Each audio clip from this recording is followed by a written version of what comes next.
That's why I kick it to Big T so often, is because he's about to say some truth. I speak the truth, but they hated Jesus when he spoke the truth. No, Okay. Okay. See, and this is where we get into the rare. Welcome back to Macrodosing. It's Thursday. It's March 30th. It's opening day.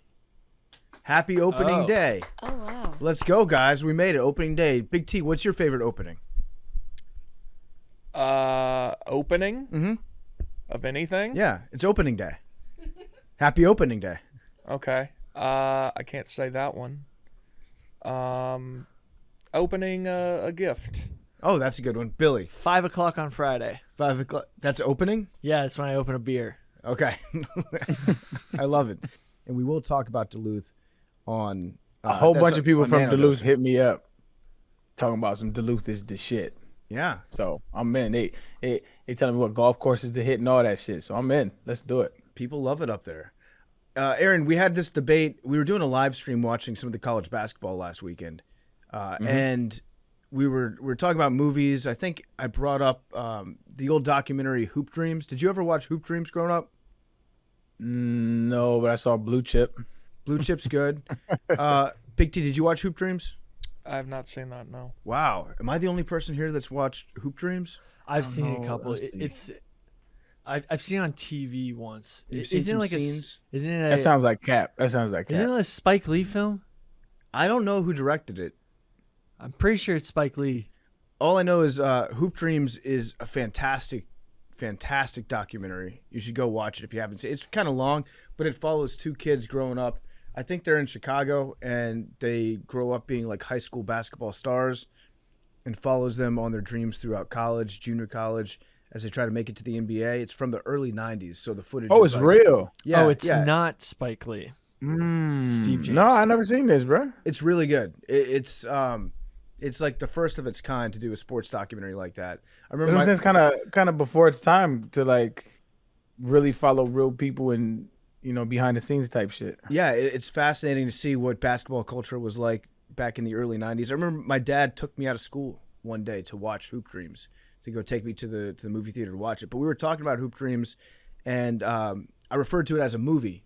Time out. Can we put a pin in that? Why did your dad pull you out of school to watch Hoop Dreams? He really liked the movie. So he was like, you got to come see this, Eric. Yeah, fuck geometry, son. Check these kids out. Yeah, it was elementary school, so I'm pretty sure it was like, I don't know, maybe he got me out of gym class or who knows. But yeah, my dad would take me out.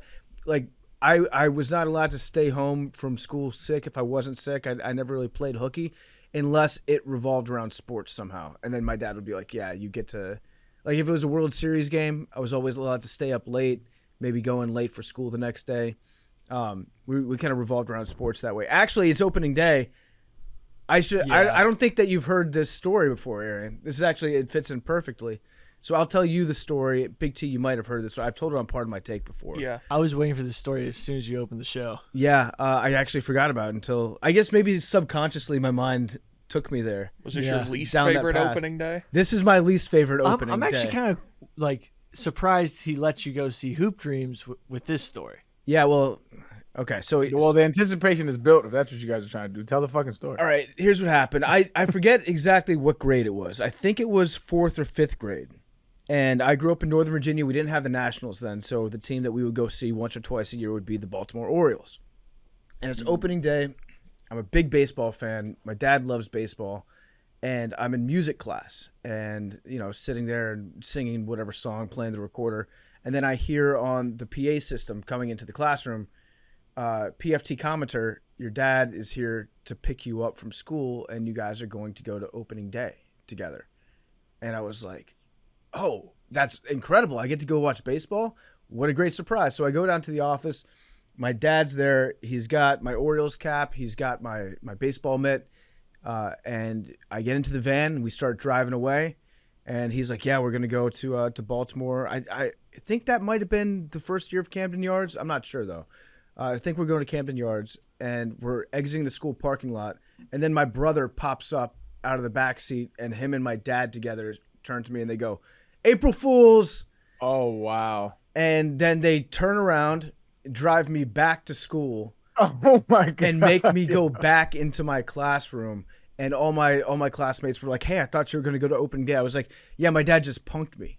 It turns out I'm not going to opening day." It's legit pretty one of the bad. meanest things I've ever heard. Yeah, they were laughing so hard at me.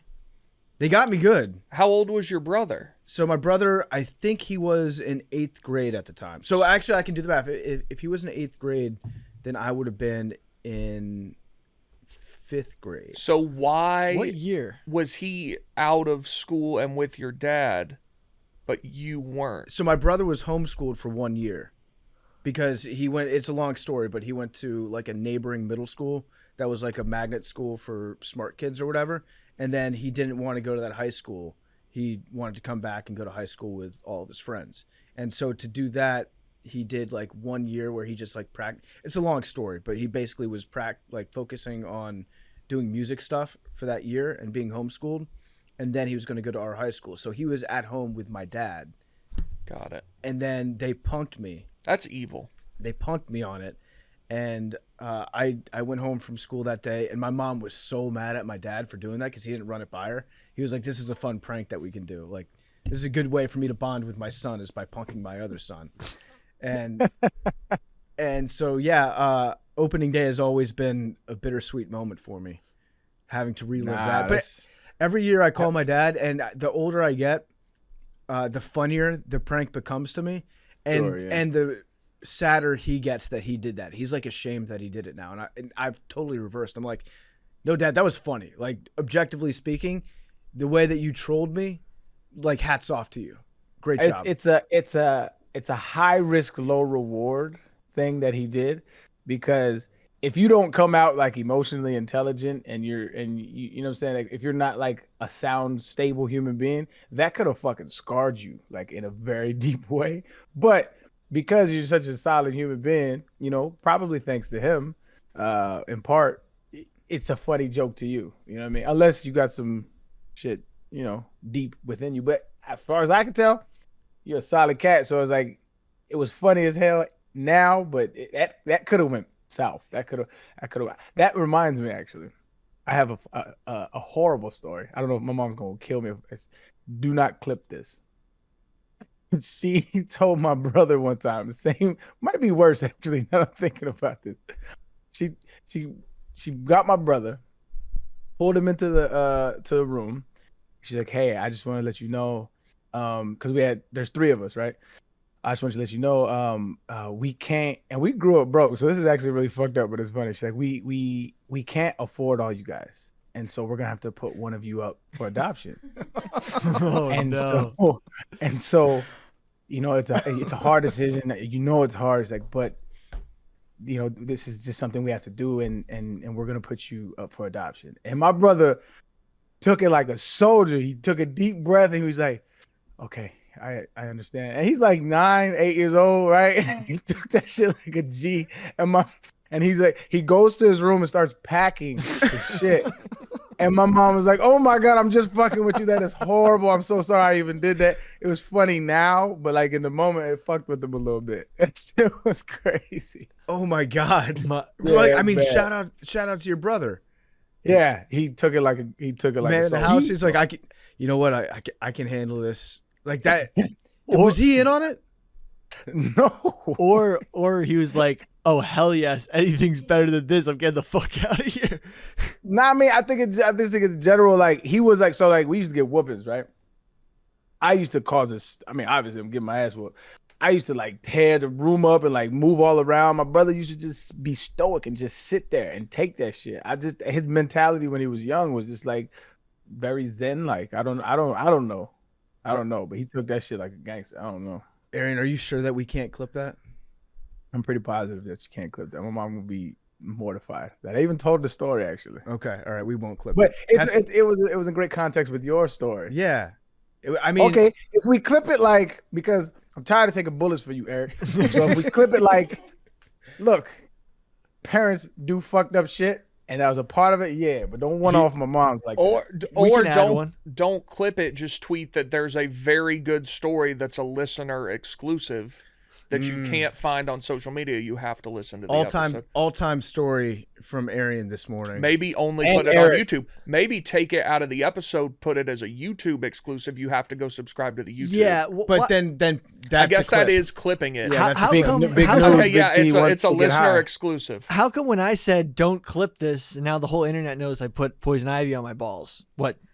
Different rules for different people? Yes. Yeah, yes. Two Americas. Because we protecting my mom. We were trying to expose a potential predator. There's a big difference. Okay, here's another similar story. My mom. Oh no. I once left the door open overnight. I didn't lock the door one night when I was coming home late from I don't know. I used to go to practice and then go do homework at school and get home really late and be the last one in. And my mom pretended that woke me up in the morning saying that we'd been robbed, and that everything in the front hallway was gone. And I was so panicked. I ran upstairs and she convinced me, because she woke me up the next morning and I had to go to school, but she had gotten up earlier than me. I don't know how she knew. I think my dad probably told her, and then told me that we'd all been robbed and everything was gone. And I woke up in the biggest panic ever, ran upstairs, and she was like, "That's why you locked the door." And that was a good learning trick. I think I'm with her on that one. Oh, That yeah, she actually 100% was with it. Yeah, that probably worked. You probably lock every door ever now. No, I do. I wake up in the middle of the night and check if the door is locked. Yeah, I think that's good on mom. Yeah, I think that was a good one. Did you guys lock your doors growing up? Yeah. Yeah. Oh yeah. I didn't lock mine. I should have, though. In retrospect, our neighborhood was not safe for me to not lock my door. Wasn't there MS-13 on your street? Yeah. Oh. Yeah. No, we definitely should have been locking it. Well, they didn't fuck with people in their neighborhood, really. We weren't an MS-13, so. What's the MS-13 again? You It's an El always Salvadorian mention gang. the MS-13. I always do. Yeah. I think I've mentioned it twice. Maybe even once. I just had to That's ask who they interesting. were. Because I grew up with 18th Streets in my neighborhood, 18th Streeters in Yeah. my original neighborhood. Yeah, they were boring. MS-13 and 18th Street. It's a Mexican gang thing. Okay, yeah. 18th Street, they're a bigger gang, or at least they were, right? No, I mean they're huge. They're very big. I don't know if they're bigger than MS-13 though. That would have to. The MS-13 was pretty small when I was growing up. It was They're not anymore. Not anymore. No, it was only in El Salvador, Los Angeles, and then my county in Northern Virginia. Those were the only places that had MS-13. How did you know that? Because it was You were deep in the game. no, because it was weird that they were very prevalent in my neighborhood when I was growing up, and so Right. I knew who they were. And then I had friends that had family members in MS-13, and they would tell me about the history of the gang and all that shit. I one time got in a fight with one of their sons at my elementary school, because he kept dropping the N-bomb on me. He called me a nigger. And so one time I went home, I was like, yo, this dude keeps calling me that. And my dad was like, drop him. And I was like, bet. And so the next day I did initially start this fight. And so, but he kept doing it. And so, but I had provoked it because I got the green light from my pops. And so he was walking by and I flicked his hat off. And he called me the N-word, and I walked up to him and I started serving him. And then so we got in trouble, obviously. And so his parents were from that gang. So the principal was like, yo, this is an ongoing feud. Your parents have to meet. And so my dad, he's from LA, you know what I'm saying? He with the shits. And he was like, I told him what the circumstances was. He's like, I don't care. And so they went to the parent teacher meeting, but his parents never showed up. They didn't want to show up and talk it out. But after that, you after you beat somebody up, you kind of just got to leave it alone. You don't keep provoking it. So it was neutral after that. It was over. He never did it again. We just never. I mean, when you beat somebody up, it's like, what can you do? You can't keep beating them. You know what I'm saying? And you don't want to keep taking L's because it was obvious I was a better fighter. So, it is what it is. Yeah. I've never had that experience where I just beat the shit out of somebody so bad that they don't talk to me anymore. I wish I had. I had another experience that was I respected it so much. I was in high school, early high school, and this dude, same shit, dropped the M-bomb on me. And I didn't want to fight him at school because I was in sports and stuff, and I didn't want to get suspended. So one time there was a varsity basketball game, and all his homeboys and all my homeboys, they was all at the game, and they was like, "There you go," and I was like, "Let's go." And so we went outside, and we on a ditch, we square up. I hit him with a bop bop. His nose, he starts leaking, and he just stops fighting. And he was crazy as shit. Like, this dude is weirdo, but like, I respected it because like I bopped him. He started leaking. And he reached out his hand. He said, "Good shit." He said, "Good shit," and just walks off. And we never had no beef after that. It was the wildest. That was the wildest altercation I've ever been in. Like, it was wild. That's crazy. That's like out of a movie. It was wild. It was wild. He was like, he's coming from a broken home and everything. Like, he had "fuck you" tattooed on his arm at like 14 years old, like 13, 14 years old. Like, he's just a wild cat. He was in the streets.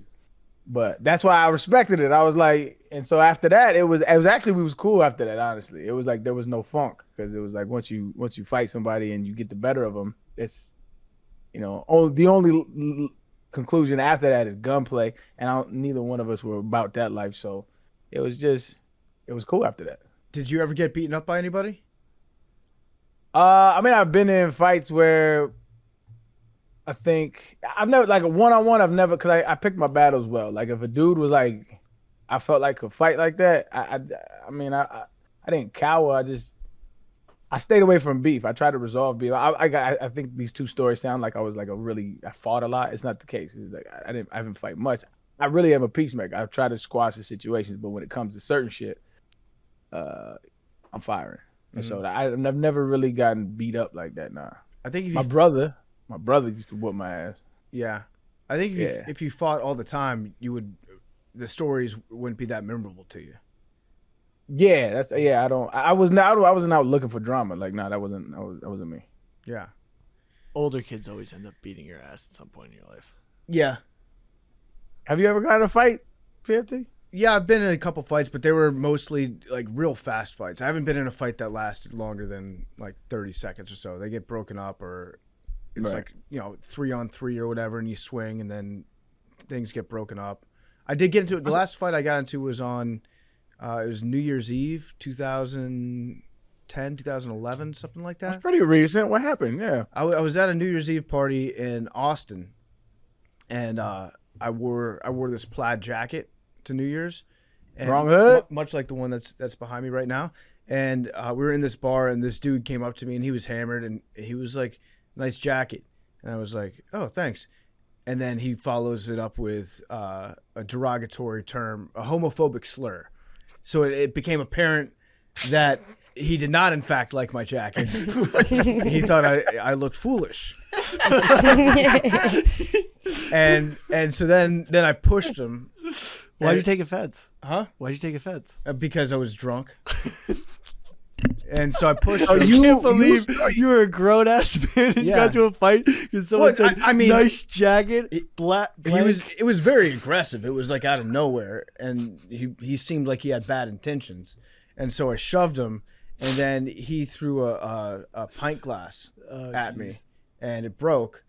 And so then my way that I resolve fights, because I don't have great hands, is and if you ever plan on fighting me out there, don't listen to this because I'm gonna tell you what I'm gonna do. I want all your little stands to hear that you don't have great hands. I don't have great hands. Okay. I've never Okay. trained. I'm not like Billy. Okay, I could not take out Jose Canseco with my fists.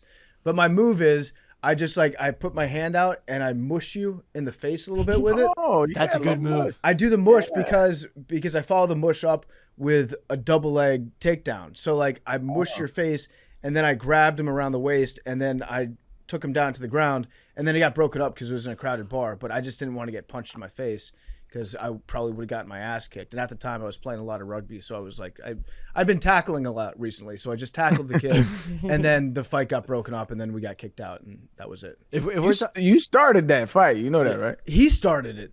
No. He initiated, but you started the physicality. You started the fight. you got offended. You could have de-escalated that situation a lot better. I probably could have. I this is gonna sound stupid, but I was young. I I practiced. was Billy's age. At the I time. practice de-escalation a lot because I end up in a lot of the scenarios that you encounter, even more so Well, you don't want to with the whole con. barstool thing. You don't want a Con Air situation on your hand where you're Cam Poe or whatever the guy's name was, and he went to jail. He was a Green Beret. He went to prison because he killed the man with his bare hands. Yeah. because of all his training. Yeah, So we can't have you these doing are that. these are the de-escalation tactics I'm trying to do. But my move back in the day was the headbutt. The headbutt is a fucking amazing, like the Glasgow kiss. Yeah. It has the same shock value where it totally stuns them because they have no idea where it's coming from. And also bouncers, if you throw a punch in a bar, it's easy for bouncers to see you swing Yeah. and move. But if you're able to knock a guy out with a headbutt and like put him to the ground, you can easily exit the scenario and no one even knows what happened. If you're in a crowded scenario, especially like in a concert venue, if like it really gets weird, like the headbutt is a great move Yeah. because it stuns them. Does it hurt? I see people do it. It don't hurt. It doesn't. It does. If you hit it right and you're like, don't clip this. What is it? Dude, if What you does that just- mean though? Well, because guys get in your face, right? And they're young, like, but like the headbutt de-escalates the The situation. forehead is like the hardest bone in your body. If you, that's what I'm saying. I'm saying when you say do it right, what does that mean? you got to do it hit right? them under the nose with your forehead. What if you're And taller? if they're well, then you kind of got to like it. I'd like to just jump in real quick and say that you should not get Dude, into yeah. bar fight. Bar fights are stupid as fuck. people my that- buddy's cousin went to prison for manslaughter for hitting a guy and the guy's head hit the curb and he died. Don't fucking get into bar fights. It's stupid as fuck. Fighting in uncontrolled settings. There's too many variables. Even if you think you're good at fighting, you're probably, anyone can get knocked out. Anybody's buddy can come up behind you and sucker punch you. They're scary. It's not, there's no redeeming qualities to being good at fighting like in this society if you're not doing professionally, and you go to jail and ruin your future. Yeah, it's bad. Be Bar fi- really good at de-escalation. Yeah, bar fights are scary. Don't do them. And guns exist. Yes, and knives. Knives suck. Yep, Yeah. Knives real. suck. they certainly do. Yeah. Like imagine getting stab. I got You got stabbed not stabbed, sliced. What? I got sliced one time. in your face. In a No. bar fight? No, it was it was like a party. It was in What? college. Yeah, and this dude. Yo, you used to be wild, fam. No, I mean it wasn't fun. This dude, these guys showed up to the party that I was at, and they picked a fight. Somehow, my friend, actually one of my friends that I was talking about earlier, he had relatives in like MS-13. He was at this party, and these two guys got to talking to each other. I don't know what my friend said. I'm gonna say that chances are like 90% that my friend said something stupid that started the fight. But then he started to get swung on, so I came in, and I didn't really swing because, again, I got bad hands, but I shoved, and then this dude came at me, and he hit me in my leg, and then I fell down. Wait, I'm He hit trying you- to picture that. What do you mean he hit you He in was your short? leg? So I'm just saying, like, I got, at some point, my leg made contact with him in this situation. You kicked him? I don't think Are you a kicker? I'm not a kicker. You might That fight with your sounds feet. like I you're could a totally kicker, see you man. fighting with your because feet. because I'm not a kicker. But the point is, I fell down, and then he and his friends got the hell out of there. They got into a car and drove away. And then I looked down at my leg, and I had a long Jesus Christ. gash right down the Oh, front that makes my legs tingle. onto my shin, and it was probably like, I don't know, 8-9 inches long. Oh my god. It wasn't very wide, so he had like a small blade that he hit me you know with at what's some point. the worst about knives is like you could get infected with something like I don't know, like I much rather get shot because the bullet's hot enough where it's sterile. Like what? Yeah. Who knows where that knife had been? I don't know if a bullet's necessarily sterile, is it? It's hot enough to be sterile. Yeah, the explosion it's hot. I also had a gun It pulled on me one cauterizes time. the What? wound. Wait, Yeah, what? This is same year. Wait, tell that story. We were at a party, and actually the beef was there.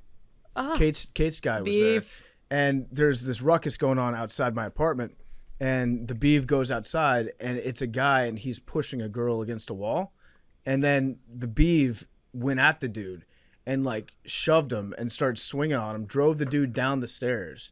And then we all chased after this guy. He runs into this volleyball pit that's across the street. And my friend gets on top of him and starts shoveling sand into his face and his eyes and his mouth. And then his buddy shows up and he's got his hand behind his back and he's like, get the fuck off him. Honestly, probably like understandable because like his friend is getting just torn up. And we're like, what do you got, a gun? And then he takes the gun out and he's got a gun. Sure enough. What do you got a gun? Yeah. And, What do you do? Got a, and what do you then- have, like a gun or wait for something? that. What are you gonna do? Yeah. What are you going to do? Shoot me? Yeah, isn't that what the gunshot victims Last quote? word. Yeah. What, you're gonna shoot me? And so then this guy's got a gun, so we all immediately, start walking back. And the guy that was just getting his face sanded stands up, walks over to my buddy, and punches, not the beef, but my other buddy, punches him in the face and knocks him down. We can't do anything about it because it's like, well, He has a gun. they've got a gun. Did he pistol whip him? No, there's no pistol whipping. I guess it wasn't so much pointed the gun. I don't think he ever pointed the gun at me, but he pulled it out just to let everybody know, like, I can end this very quickly if you want to. So don't get into fights. This is the don't clip this show. Yeah, don't clip any of this. Okay. Yeah. Don't even put this on the YouTube. It's all off the record. Like, there could be some felonies caught. I hope No, but not. shout out to Beeve though. Shout out Hard Factor Pat. Always shout out to the beef. for stepping in when that girl was getting shoved around. That was big dude. Imagine.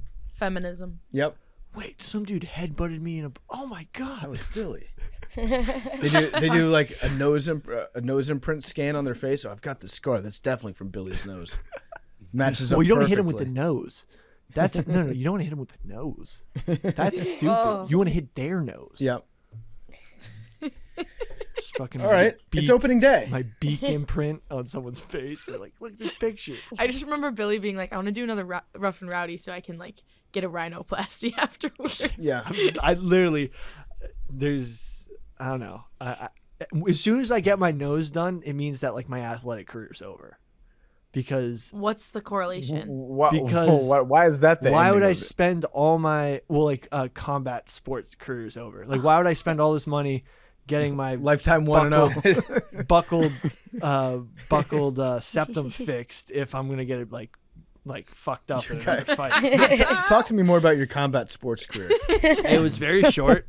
I meant contact You sports. said was, so did you just end it?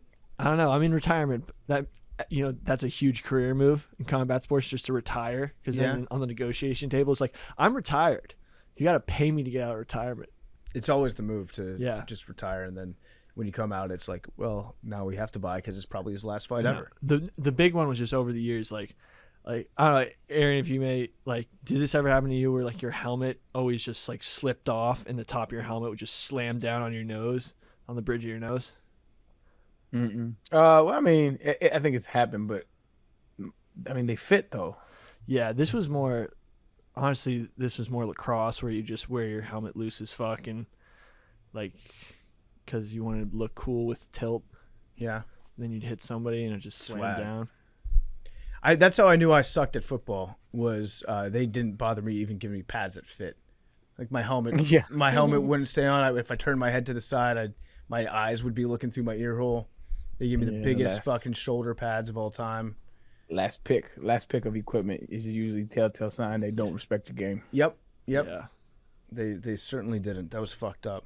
Who knows? I probably could have gone pro if I had just a helmet that would fit me. You had a good build for lacrosse. Thank you, Billy.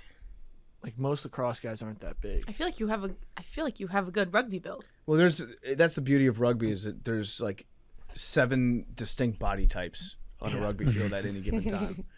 Billy, Billy, shapes and sizes. Billy, you could be a second row or a flanker. I bet you'd be a good flanker or an 8-man in rugby, actually. Honestly, I was gonna try to play rugby, senior spring, like because they do it in spring, but got canceled. We've got we might have some sort of partnership with a rugby thing coming up. I'd love to go play rugby. I want to teach you how to play rugby. I think you'd be good at it. I think you'd like it too. I know how to throw the ball. Yeah. The you have to make that sound when you, pass too. I mean, who's that little guy? Who's the smaller player on South Africa?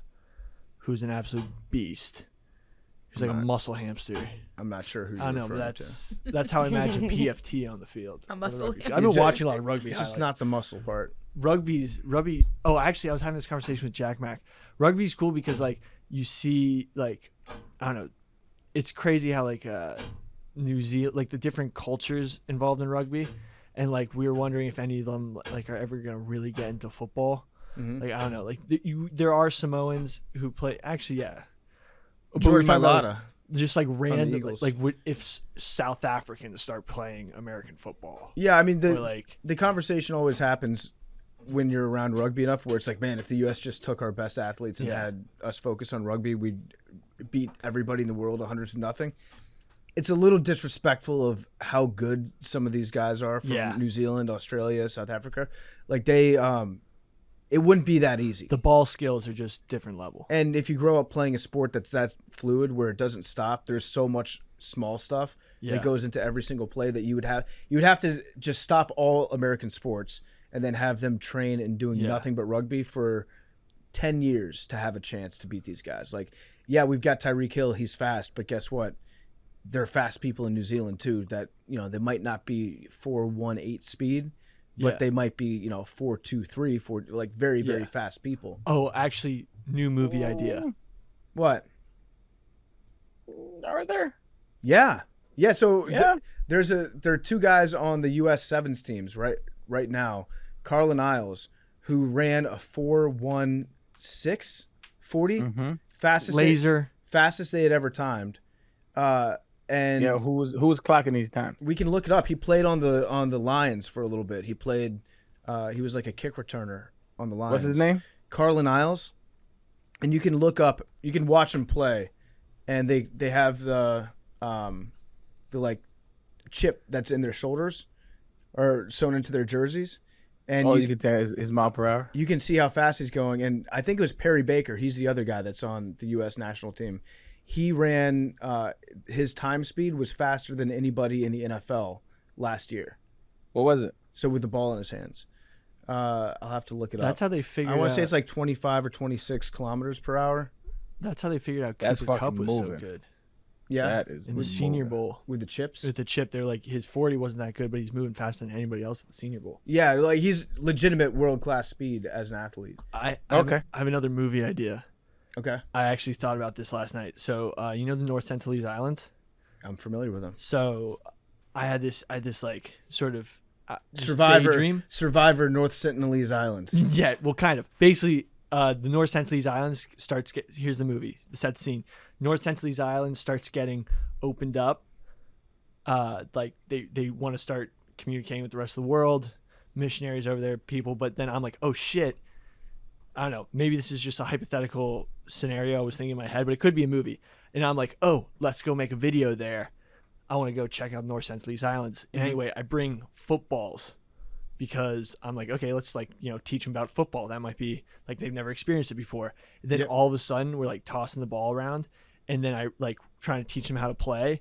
And then all of a sudden I realize that these are like the fastest humans on earth, and just no one saw them run before. And they're just super fast. And then we like take them, like teach them football, and they just start like dominating the NFL because they like run like 3.9 40s. Yep. And it was just no one knew that they were fast because like no one could tell because they're on this island.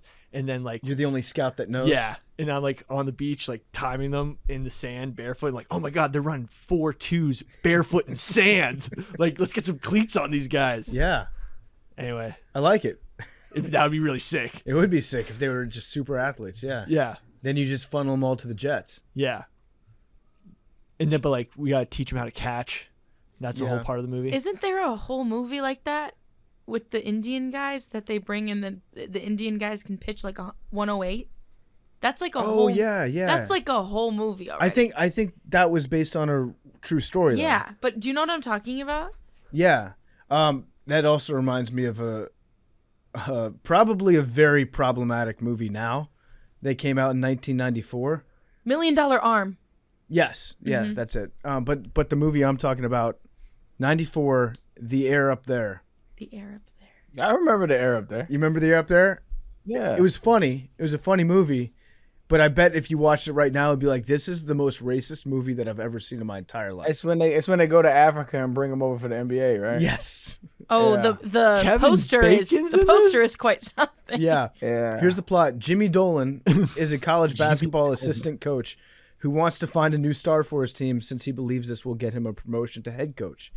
He sees a home video of a prospect named Salah and travels to Kenya to recruit him. Upon arriving, Dolan finds himself confronted not only with the challenges of basketball, but also the challenges of adjusting and learning how to live in the midst of a brand new culture. Though Dolan is initially opposed by Salah's father, who is also the leader of the village, he later agrees to let his son play, and they teach each other life lessons. But if you watch the movie, it's interesting. I remember a random line from that movie. I don't know why I remember this line. He was waiting like at a bus stop. He's like, "When's the last time a bus has left from the stop?" And the guy goes, "1974." I don't know why I remember that shit. Randomly, I remember that shit. It's I mean, there are probably ways that you could do this movie that aren't as bad as it comes across here, but they're wearing like they're wearing no shirts, like loincloths and stuff, and just dunking the ball. It's interesting, and they're all awesome at basketball. Yeah, I remember that shit. My movie would try not to be problematic. Okay, good. It's a thought that That's the counts. promise. No, Billy, you actually did kind of right the air up there, except about football. But that's how you know you might have the air in there. But also, the North Sentinelese Islands aren't discovered yet. I mean, we don't know much about them besides from the outside. Who knows? They could be, or maybe they're like really good at chess. What if they're the best chess players of all time? Yeah. They just have never seen a board before. Yes. Both of those things will be in the movie. Maybe both. Maybe they're experts at football and chess. Yeah. Perfect. I like it. Okay. And astronomy, Yeah. because they studied the stars. Probably no light pollution out there. Exactly. So they know the stars better than anybody. It would actually be fascinating to talk to people from the North Sentinelese Islands and figure out what their theory of the universe was, and like what they've come up with on their own to explain the stars, constellations, because every culture has their own input as to what that is. There actually might be elements of the modern world that's intertwined in their religion, because during World War II this happened. There was uncontacted tribes across the Pacific, and they started worshiping the American planes because one time they accidentally dropped a cargo box filled with let me look up the specifics, but dropped a cargo box off for the American troops of supplies, and the people like opened it up and it was just filled with food and sugar and stuff that they've never seen before. So they started, like, I think it's cargo plane religion. What is it? Cargo cult. Cargo cult is a Melanesian indigenous millenarian belief system. Wait, cargo cults. Yeah, they just were worshiping the cargo planes that accidentally were dropping stuff. Wait, is it cargo cults? I believe you, Billy. Wait. Yeah. So what if they have like cargo cults, like the missionaries that keep coming, they think are like the devil, like oh, the evil spirit's back again. Yeah, they're throwing books at us. Or they see flights that go. They could probably see an airplane every now and again, like an airliner. They probably saw Malaysian Air. Wait, yeah. Damn. How close did the Malaysian Air get to the? Did it land on? Is there an airstrip on the North Sentinelese Island? What if North Sentinel Island map? Let's see how close it is to the flight path. How big is it? It's tiny.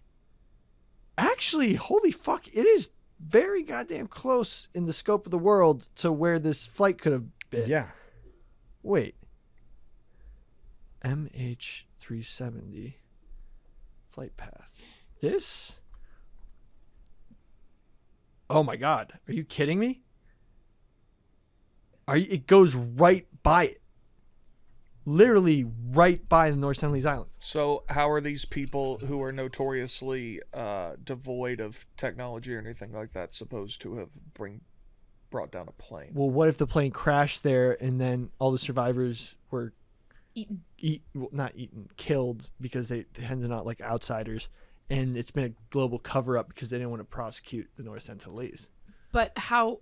I don't even think they would know it's in the North Sentinel Islands because they have no contact. Well, there is different islands actually close that are under Indian rule, and there's people there, but they just don't go to that one island because they're just like, they don't want to deal with that.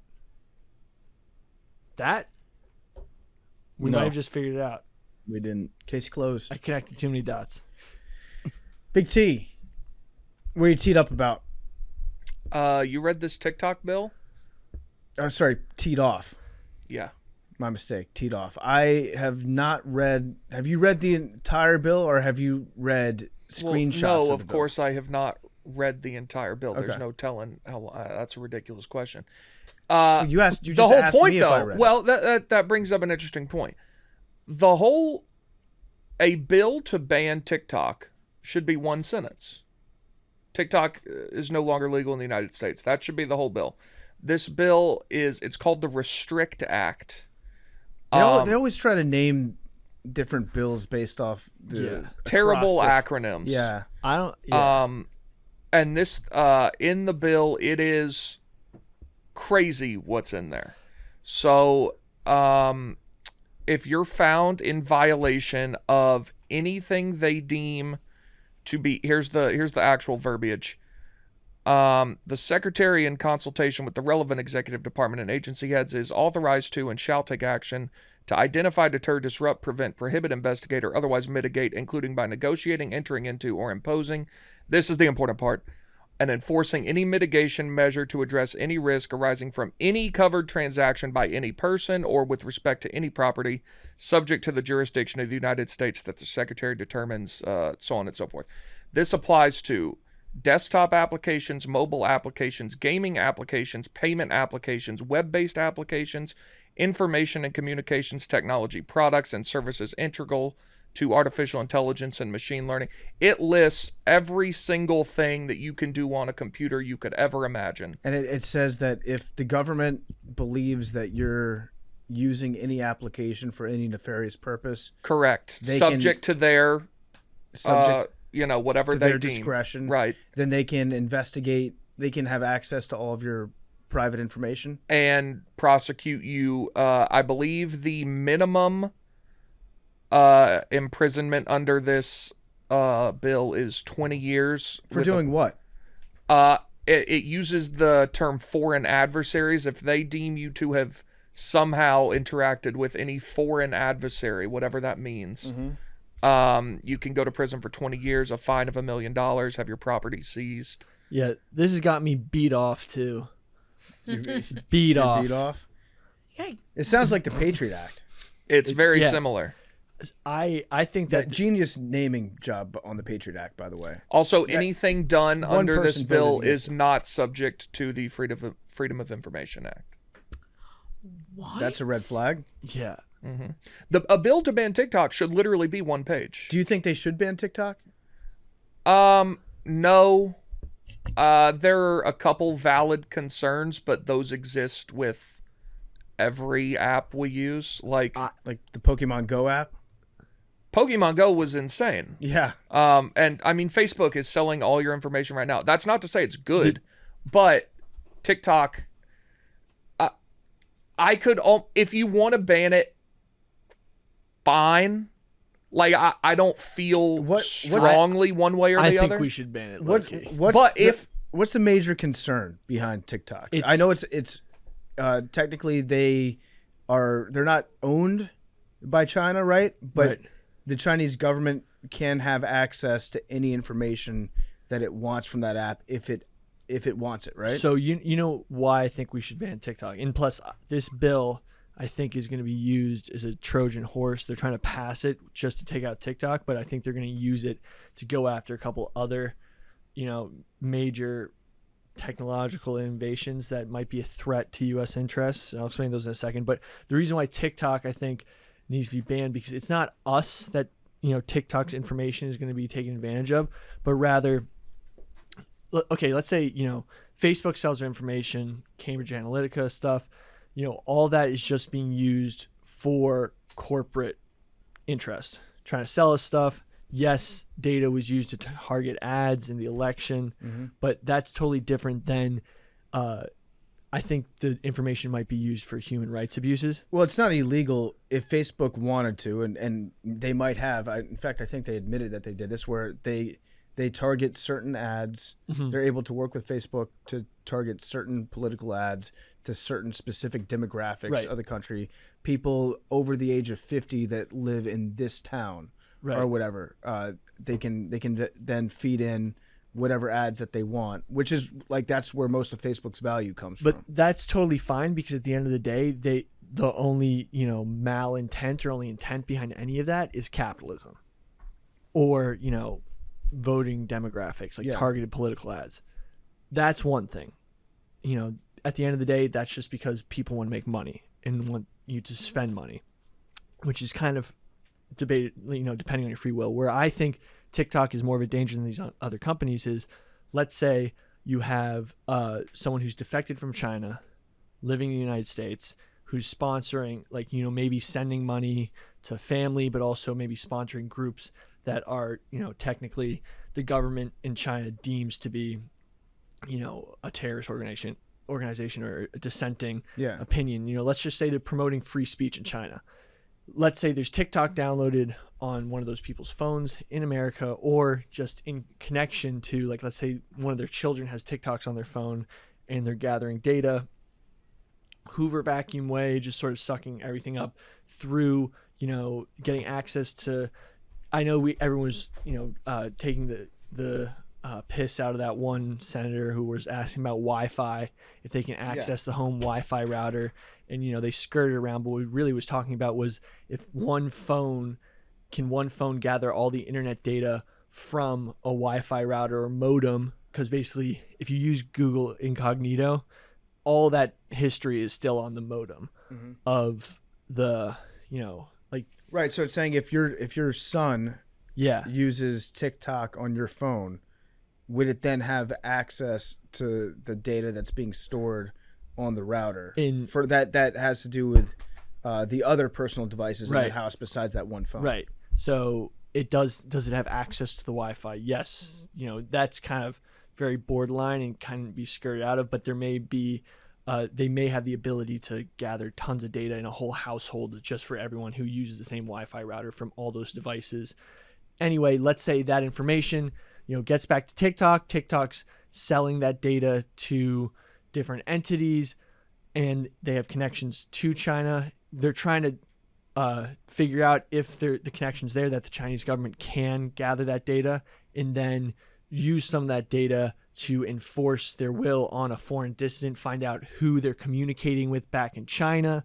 Then not only they can't really affect the person in the US, but use that data to, prosecute people in their own country that may be contacting, like a freedom of speech person in America, which I think it's worth to prevent human rights abuses, trying to shut something like that down. And TikTok is not that unique of an app in the landscape.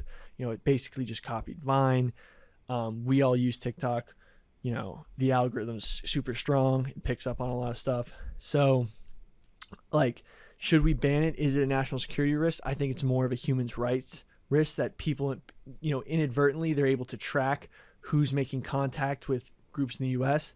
and they can do, or let's say there's someone in Russia, Russia might be buying it from the Chinese, Xi Jinping just had a meeting with Putin. They're let's try to figure out who's sending money to Ukraine from America, what their groups are in America, and then if they're traveling to that place, and they pick up all the data through one step of separation of someone who is trying to help dissenting groups in these countries, and then they can get that data and use it to prosecute those individuals in their country, or if they end up back in their country. So that's the real danger. It's not that the Chinese are taking our information to get us, right? But they can inadvertently get data on individuals that they deem against their ideals. So these same security concerns could apply to any app that was run in a country besides the United States, because in the U.S. there are already laws against that. So if Zuckerberg took all your information and sold it to Putin, Yeah, that's already can't do that. already against U.S. law. Right. But if it's owned by a different country or somebody in a different country yeah, where they don't have that law, that's the security concern. yeah. But the thing is, TikTok has a direct link to China. Yeah. And that's why. And you know, there are differences in Chinese TikTok versus American TikTok, especially for children. I mean, that's a whole different thing, but not to get into that. But the reason why I don't like this bill specifically, and that's after saying I think TikTok should be banned. But the reason I don't like this bill specifically is that this bill, if passed with trying to get TikTok, could then be applied to a lot of other stuff like crypto, you know, any sort of free source, you know, non-centralized informational like apparatus. Like let's say, you know, a lot of the open source software stuff, like it could be used to eliminate, like let's say, oh, Bitcoin's being used for arms deals overseas. Yeah. It's a threat to U.S. security. We need to seize and destroy all the Bitcoin, like destroy all the, open source software stuff. Yeah. And the decentralized nature of, crypto. We think it's a threat to U.S. security. And then basically it strengthens the Federal Reserve and everything. And like, because it literally lists anything that could be done on a computer could fall under like a threat to U.S. national security. So they could, whatever they deem bad, they could then authoritarianly like destroy and seize. Okay. Yeah. I And mean, it sounds like this is a very, very broad bill, and broad bills are very dangerous in general. If they want to ban TikTok, go for it. I don't really care. Yeah. But that bill should literally be one sentence. TikTok is no longer allowed to operate in the United States. Well, wouldn't there be like a copycat TikTok that would just spring up after it? Well, probably I'm sure there will be anyway. That's not... if they wrote a bill saying that any tech company with links to foreign countries that uses that app to gather intelligence on U.S.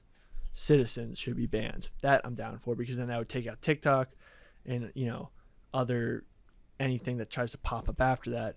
But this like basically says any technology or anything regarding a computer that's deemed a threat to national security. So let's say there's an AI thing that pops up that I don't know, like it could basically like ban any. I think it even applies to like, for example, if InfoWars was considered a threat to U.S. national interest, they could shut it down and to basically deplatform it by law. I know I'm using InfoWars just because it was probably something that could be put to that level where it's a threat because people's lives are getting affected. Well, InfoWars definitely does have, like, they have been in contact with Russian agents in the past. Yeah. That's been proven. Could they retroactively be like, InfoWars broke this law? I'm just using InfoWars as an example. Like, let's say, so like that Russia Today network, they've been in touch not only with InfoWars, but like a lot of mainstream. But let's say in 25 years we're having a debate about AI, and there's a strong anti-AI sentiment platform that's saying like we should destroy AI, it's going to be the end of humanity, and they start to get radical and start blowing up chip factories, or just protesting chip factories, but maybe related to groups doing worse stuff. Like that, just mouthpiece, like the U.S. government might be like, this outlet, which exists solely on the internet, is a threat to U.S. national security. We should have it deplatformed and destroy it. Yeah, it's ban it. Arian, do you think we should ban TikTok? I don't. And this is with the limited knowledge that I have of the situation. Like I said, y'all mentioned this bill. I just started reading the bill a little bit. I haven't read the bill. I'm not entirely sure about the infrastructure of TikTok, but I do know harvesting data is a global thing. It's not local. But I think, like I said, a lot of the things I say is just it's the byproduct of the economy that we live in. Like that is what the norm is going to be. I think trying to evade that is pointless. I think more so what we should do is try to regulate the ability of those companies. But I think banning anything is just going to create a black market for it. So I don't think it's useful. It seems like that horse has left the barn in terms of data collection. Mhm. What can China do if they're looking at this giant data set? Billy talked about the security issue of if there's like a relative of a dissident using that person's information to figure out what messages are being sent from somebody over in China that the government's targeting. That's a concern.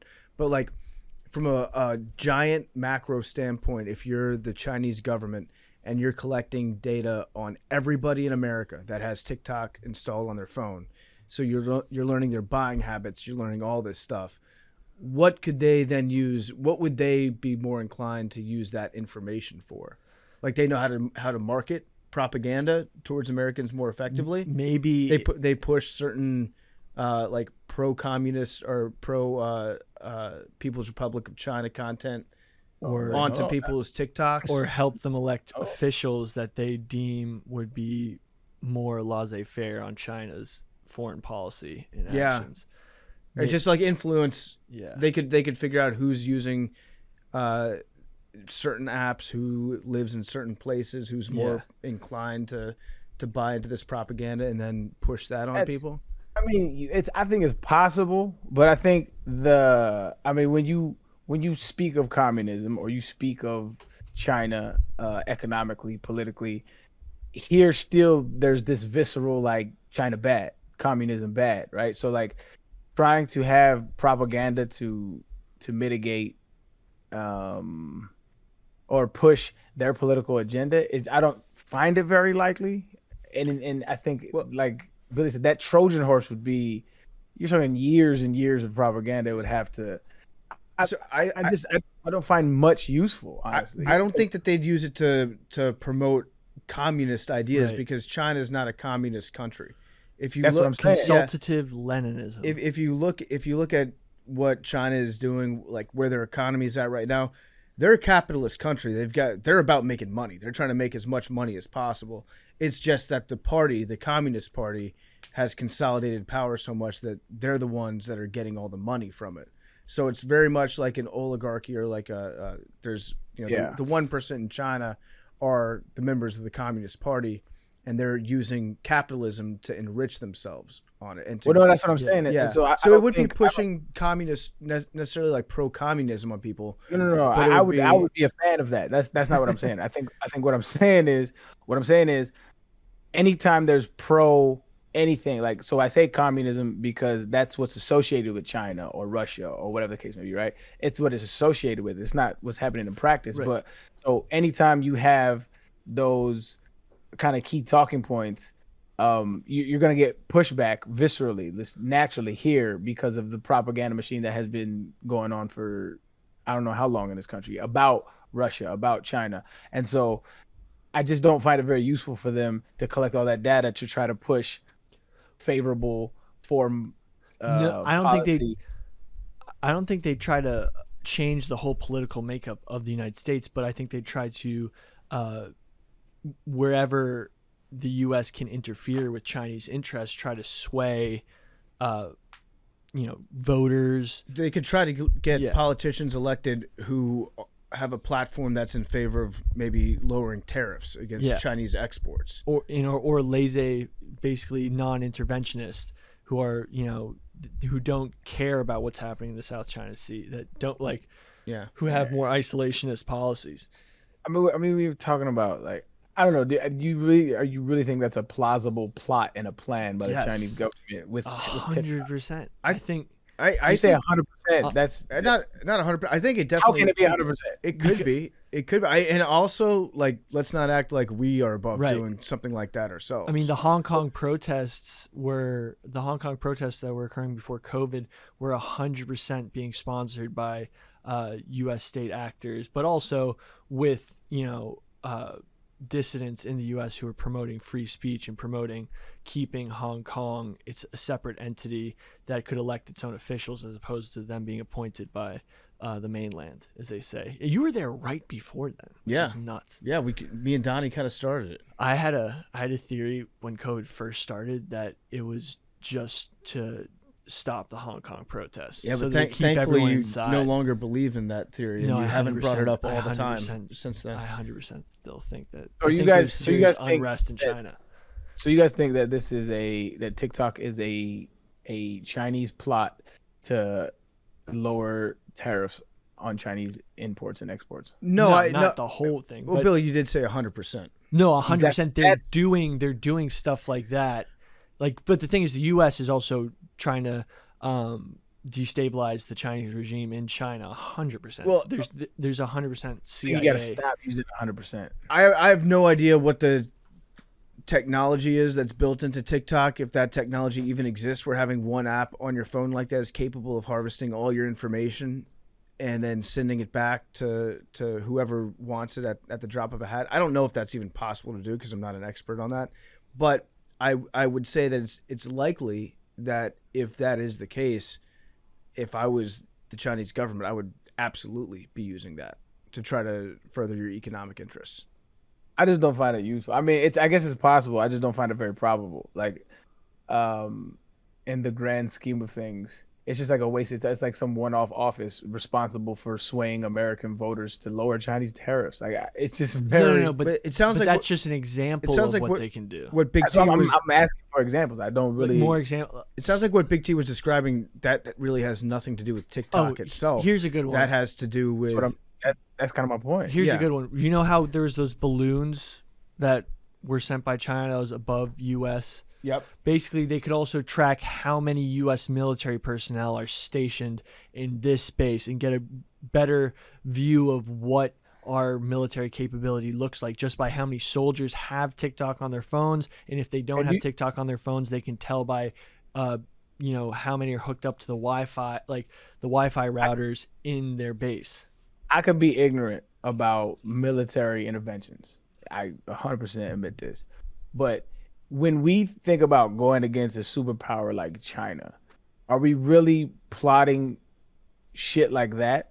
Like, are we really plotting how many bases they have in Yeah. this or that? Okay. That's Yeah. the whole basis of the intelligence community, is to gather intelligence. And even if they're actively doing something at all times, because even if they're not in a war or directly doing doing a mission or something, they're still sitting there and being like, let's figure out how many U.S. troops are taking part in this exercise in the South China Sea. All right, so let's say TikTok is responsible for them collecting the data, understanding how many U.S. bases there are, how many active whatever soldiers we have. I don't even know how that shit works.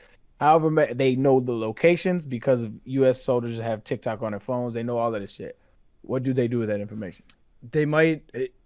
People are really dumb when it comes to their phones. So Yeah. even if you're working hypothetically on like a nuclear missile silo in Wyoming, you're probably also like texting your wife, well, I'm not going to be home. I'm going to be 2 hours late because I have to do maintenance on this missile or something like that. You're probably saying something that you shouldn't say over text message. They have access to like all that stuff, which also means that they have access to compromising stuff potentially. So blackmail stuff. If they somehow manage to, let's say there's an admiral that has TikTok on his phone or her phone, and they find out that person is engaged in, I don't know, a relationship with a coworker or just somebody that's not their spouse, then all of a sudden you have compromising material that you can then turn to making that person give you information, or else they'll like leak this stuff about your personal life. Actually, this is a story. That's how a lot of shit. I've been reading a lot about spies recently. If they just get like one bit of salacious material into your personal life, in the past they've used that to make people give up massive nuclear secrets. So that's actually, there's a story, a U.S. couple sentenced in plot to sell nuclear submarine secrets. They're claiming that the person who first approached them for them to sell was blackmailing them with stuff. Okay, the Annapolis, Maryland couple and their attorneys described the defendant's struggles with mental health issues and alcohol, and said they sold secrets in exchange for $100,000 in cryptocurrency.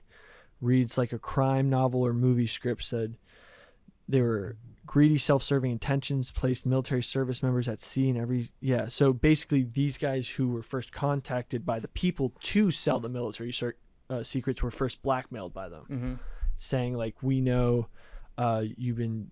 Let me find the exact thing. So, like, one small example of how blackmail could work is here at Barstool, we're like expressly forbidden from using bookies, right, to gamble on sports. And we've been open that in the past, before we were owned by a gambling company, many of us have used bookies to place bets. But we all stopped doing that, and we all understand that if you do that, you will be fired, like immediately, no questions asked, because if somebody finds out that you're then using an illegal bookmaker, you're putting the entire company at risk, and you're also putting yourself at risk to be blackmailed by somebody that gets that information. If somebody were to find out that you're using an illegal bookie, then they've got the entire company by the balls, because they can threaten to release that information, and it would be compromised to the point where it would wipe out our entire business model. We might want to cut that. Why? So Why? Nobody here, like, it's a hard and fast rule. Do you have a bookie, Billy? No, I don't have a book. Okay. All right. Is that? Again, this is the don't clip this show. yeah, I think I'm definitely just ignorant on military strategy and all of that shit, and nuclear secrets, all of that shit. I just try to stay away from because I really don't care. If it happens, it happens. But I don't know. So I guess the argument is foreign people harvesting data bad, our government harvesting data good. No. I'm saying, like, we definitely do this to other countries too, and I'm not saying it's good or it's right or whatever. I'm saying it would be naive to think that China wouldn't do that to us. If you were to ask it the other way around, like, does the U.S. try to collect intelligence via technology on citizens of other countries for our own interests? I think that we'd all say, yeah, we definitely do. So I think that China's probably, the expectations that they're doing the same. But doesn't China have nuclear capabilities as well? Yes. Yeah, but they want So to this know. is what confuses me. They know we have nuclear weapons. Obviously, we know they have nuclear weapons. Obviously, what fucking data do we need to collect? Well, how And would what data do they need to collect? how they finding respond out where the missiles are located, because and then what though? to be- plan because a possible attack? if we were to be engaged in a nuclear war against China, one of the first things that we would do would be to try to wipe out all their nukes before they were able to be launched. So if we know the exact location of all their missiles, then we can take out a good percentage of them before they're able to be used. And that way they won't come over to the United States. That's all this shit is like 100% planned out. Dumb. but This like is fucking they stupid. think I the hate this place. they think the balloon. They were trying to see how our fighter jets would respond to a UFO appearing in their airspace. Like, how fast would they be up in the air? Where they Is would it be coming confirmed? from? This was like a theory as to what the balloon was for, but also to take pictures of our nuclear silos. All right, yeah. So I mean, I don't know, man. So It's a I global remain chess game. unconvinced. Yeah, I remain unconvinced that China is interested in nuking us. I just remain No, unconvinced. they might not be currently, but it's all hypotheticals. It's like a paranoia, like the paranoia between the Cold War paranoia hasn't really like gone away. It's just that we're trade partners, and we're sort of keep your friends close and your enemies closer. We're friends now, but like we still got guns held to each other's head. they don't want to nuke us. They don't want to be We supply all engaged. their They don't their want to be food. engaged in nuclear war with us, because that's not good for them at all. It's not good. Humanity. It's not good for anybody. But Putin, on but the the other way hand, that nuclear war kind of has developed or the threat of nuclear war, it's the threat that is impactful right now. So if we know that they know where all our shit is, that means that it's less likely for us to ever try to fuck with them and launch a nuclear war. Or maybe I said that backward. If we know, if the United States knows that China has good intelligence on where all of our nukes are, it makes us less likely to launch that first nuke at them and start it, because they're like, well, they're going to respond in kind and they'll take out all of our shit. So it's grown. It is stupid as shit. Yeah. But you're right. If somebody else has a gun to your head as you have a gun to their head. It's a Mexican standoff. The whole concept of nuclear Sorry, okay, just understand It's what a I'm tough trying to word. say. It's Just a give me a tough sec. The whole concept of nuclear proliferation. I meant nuclear is the tough one to say. What nuclear? Nuclear. Nuclear. But they're both tough. Nuclear proliferation is that the whole world's in a Mexican standoff, but the good thing about a Mexican standoff is that at that moment, no one gets shot in a Mexican standoff. Yeah. And, the only people who even know it's really a Mexican standoff are like the high ups in the government, whereas the rest of the citizens can continue to conduct trade and operate as a society. But like we all got guns to each other's heads at the same time. We've got a massive gun that's pointed at Russia, and we know where almost all their shit is right now. Russia has But the problem is with Russia, they also have these like mobile nuke sites that they can scramble, and they're basically built on semi trucks, massive trucks.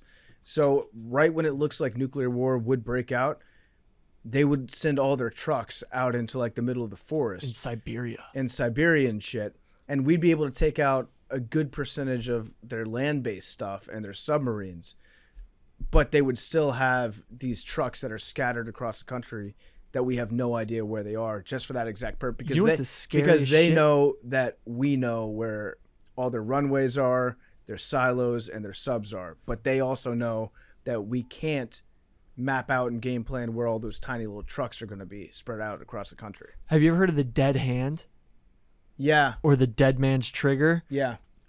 I might be getting the name wrong, but basically there's someone who has to wake up every morning in Russia and press a button in order to indicate that like Russia still exists and hasn't been destroyed by nuclear war. And if one day someone doesn't wake up and press that button, all these nukes just get launched at the United States. That's a simple way of describing it. It's Yeah. not like one guy that has Yeah, it's not one guy, but like basically You can't like get hungover, sleep in, and be like, Oh, oh shit, shit. I destroyed the world. like it's the dead man's trigger. It's the same concept of a suit like a suicide bomber with a grip switch, where if he gets shot, his grip releases and he blows up.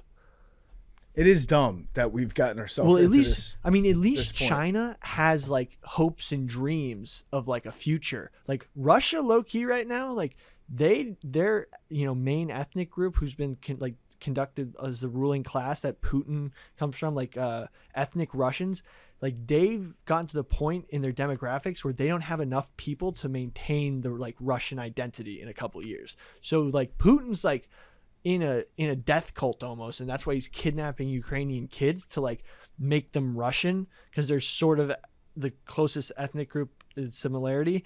And like he's like trying to maintain like a whole race of people, and if he thinks that Russia's disappearing, like he's quoted as saying, like a guy like state-sponsored TV on Russia's quoted saying like a world without Russia isn't a world that's worth existing. So that's the scariest part about this nuclear thing, because Putin's like he's like the closest thing to like world destruction, because if he's like, yeah, fuck it, Russia's gonna be gone in 50 years because there's not enough Russians left, like fuck it, let's just blow up the whole earth, I'm dying anyway, I won't see Russia be destroyed. Like that's the scariest shit on earth. Speaking of death cults, I was just gonna say Waco. How do you like that segue? the Brand Davidians. The Brand Davidians of Waco, Texas. We're coming up on an anniversary, right? This took place in 1993. It was happening like right now, Yeah, 30 years ago. 30 We were in years the middle of ago, it. Waco, Texas. There was a compound there. Were you familiar at all with the Waco incident before this week, Arian? Nope. Had no idea. Yeah, it was a pretty big deal, and it actually, we can get into this in a little bit, but it's the reason for the Oklahoma City bombing. Mm-hmm. That's why that happened. A couple years later. There was, I mean, and also it was in the right after Ruby Ridge. Yeah, so I guess we can go back to Ruby Ridge to you. Actually, let's Let's start. just stick with Waco. Let's start with the foundation of what was going on with the Branch Davidians in Waco, Texas. So the Davidians were they were a church. They were the Seventh-day Adventist. So they believed in apocalypse. They were an apocalypse church. which is basically saying the world's going to end. If you're in our club, you get to survive the end of the world, but it's coming. It's coming. The second coming of Jesus is imminent, and so the only way to be accepted into heaven is to join our group. And it was founded by a guy named Ben Roden, and they moved to a farm 10 miles east of Waco. And in 1962, Roden and his followers took possession of the settlement, and they named it Mount Carmel. There was a guy named Vernon Howe that ended up making his way into this group. We know him now as David Koresh, but his name was Vernon Howe, and he was born to, I believe, a 14-year-old mother, and she basically was an alcoholic, gave him up for adoption, and he was kind of struggling to fit in. He was a super charismatic guy, and he got his way into this church, into the Davidians, and he started to do some preaching of his own inside this group. So he formed his own sect of the Davidians inside while he was working at this other church, and then split them in half. And then it kind of became a standoff between him and Ben Roden, where David Koresh was saying, no, this guy doesn't know about the end of the world. I'm the only one that knows about the end of the world. And so they got into an argument about that, about which person was the right leader of this cult. And David Koresh actually ended up, he started dating this 70-year-old matriarch of the cult when he was 29, just to like exert his power, to show his dominance. He's like, I you know what I'm going to do? I'm going to show everybody that I'm in charge here by fucking the leader's wife, basically. And I think it was after the leader died that he started fucking her, but really came in, pulled a power play. And there's not a lot you can say. If you're a preacher and you make up when the apocalypse is going to be, and you tell people I'm the only one that you can believe, and then one of your leaders or one of your parishioners has more charisma than you, and he starts telling everybody in the group, actually, this guy's wrong. Only I know when the real apocalypse is going to happen. You don't really have much logic or reason to fight back against him with at that point, because he's using your own playbook against you. Mm-hmm. So he ended up taking over the church, and he started a new form of Davidian called Brand Davidians. It was like I don't know if it was named that because it's a branch of the Davidians, or if there's actually something in the Bible about a branch that he was. Yeah. The funniest part about that showdown between David Koresh and the other cult, what's his name, Roden, is that they had a raise off. They both were challenging each other, trying to reanimate a corpse of a 20 Anna Hughes. I think she was connected to the original Branch Davidians, but basically, this Roden guy challenged Koresh to like, who can raise this body, reanimate this body. Yeah. And like, I'm going to bring this body back from the dead. If you think you can do it, you do it. And it was like, I'm not going to do it. You do it. If you're really the top guy, I'm the top guy. But if you were the top guy, you'd be able to make this corpse come back to life. It's like sword in the stone. Yeah. It's like, if you put your money where your mouth is. And so they had like a competition to see who could raise this dead person. And Davidian standoff. Yeah, yeah. And neither one was able to. And then the police were called for like desecration of a corpse. Like, these guys just dug up a 20-year-old body and they're just yelling at each other. Yeah, just screaming at each other, being like, I'm the real prophet here. But from what I read, the OG top guy Roden was like, I could raise this body from the dead. I just don't want to. I'm not gonna. I don't have to prove it to anybody. You're the only guy who's got to prove shit. You make the body come back to life. Yeah. It was like it was basically David Koresh stepping in and cucking this guy's community from him. Yeah, 100%. Just took everything that he had built up, and he's like, I'm your spiritual leader now. And David Koresh was apparently a very charismatic dude. He was a musician. He was. I've heard some of the phone calls, the stuff that they have on tape between him and the FBI, or the ATF, and he's like a funny guy. He's like an easy person to talk to, but really deeply fucked in the head. So he claimed that he was pretty much the second coming of Jesus. He was the only one that knew the way out, and he was also a pedophile. Yeah. So he got married to, I think, a 14-year-old. Sometimes which was not illegal in Texas, by the way. If the 14-year-old's parents give them permission. I don't know if this is still on the books, but at the time, if your parents told you at 14, yeah, you can marry this, 35-year-old or whatever, that was not illegal to do. Still really fucked up, and it's pedophilia. But he was a pedophile. And he also, this is what you do when you take over a cult. You're like, okay, nobody is allowed to have sex anymore except for me. And if you're married, that's fine. You can be married in my church, but you're no longer allowed to have sex with each other. But if I want to, I can have sex with your wife. Yeah, I don't understand. This is why, like, we saw this with the Nexium cult, that the only one who ends up, like, staying in it are the women. Because, like, all the guys are like, yeah, what the fuck? I'm not like, going to be like a cuck and stand around, and then they all get just, like, sent away because they're like, what the fuck, dude? Stop fucking my wife. And they're like, the devil's in him. So they were in this massive dude, compound. Just stop fucking my wife. outside of outside Waco. And they, in order to make money for the group. Oh, by the way, there were also these arbitrary rules that Koresh put in place, like about what you're allowed to eat and not allowed to eat. So you weren't allowed to eat dairy because dairy was for kids. You couldn't eat cheese, so that incorporated cheese. You would have he would have people making just onion soups. That was one thing that he encouraged people to eat a lot of. But David Koresh was allowed to eat whatever he wanted. And he was allowed to smoke. He was allowed to drink when he wanted to. Nobody else could. It was only him. They called him the sinful Messiah. Yeah. And so they made their money selling and assembling weapons. Yeah. And guns and firearms, which were not illegal necessarily. So I've actually learned a lot about firearms manufacturing. Well, I don't want to say a lot because there's definitely people out there like, yo, PFT has no idea what he's talking about. What does AR stand for in AR-15? It stands for assault rifle. Everybody knows that. But Armalite. You should say that that's misinformation. Yeah, come on. Yeah, well, obviously it's a joke, but you would think. What does it stand for? I have no idea. Armalite. Armalite rifle. It stands for assault rifle. I thought it was assault rifle. It stands for assault rifle. I would have believed you. Yeah. It made sense to me. I'm not like a gun dude. Yeah, no. So there's specific parts on a gun that make it a gun in the eyes of the law. So the lower receiver is what they look at on a gun. That's, now correct me if I'm wrong. That's the part that's got the trigger on it, is the lower receiver.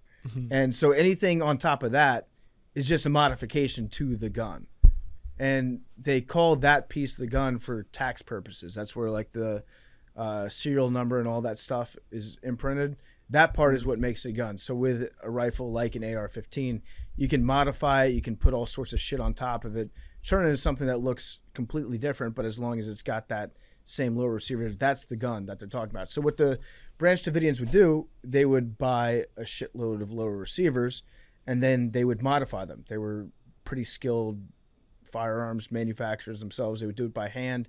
They would make their own ammo, all of which was completely legal as long as they had all the documentation to support it, and they would record their sales. So they would travel around the country to gun shows selling these weapons that they had built or modified technically, and they would make a bunch of money doing that. And apparently they kept really good records, and everything was copacetic. They were just kind of weirdos. They had a massive stockpile of weapons, but every gun manufacturer, every gun distributor in America has a large stockpile of weapons if that's what their business is. The Davidians were weird. So this was a quote from the Waco Tribune Herald, sort of describing the elements of what the Branch Davidians believed. If you were a Branch Davidian, Christ lives on a threadbare piece of land 10 miles east of here called Mount Carmel. He has dimples, claims a 9th grade education, married his legal wife when she was 14, enjoys a beer now and then, plays a mean guitar, reportedly packs a 9mm Glock, and keeps an arsenal of military assault rifles, and willingly admits that he is a sinner without equal. So he's the Lamb of God. Yeah. So they all thought this one guy was Jesus. They did. And he definitely let them think that. Yeah. And so they were making most of their money to keep the lights on, provide for everybody that lived there through arms sales. And I've always wondered, why is it called the ATF, the Division of Alcohol, Tobacco, and Firearms? Those seem like things that I don't know why is that all grouped together as the same thing. Pretty fun things. It seems like the place I would want to Things work. you don't mix. Yeah, it sounds like a great 4th of July. Yeah. So it turns out it's for taxation reasons.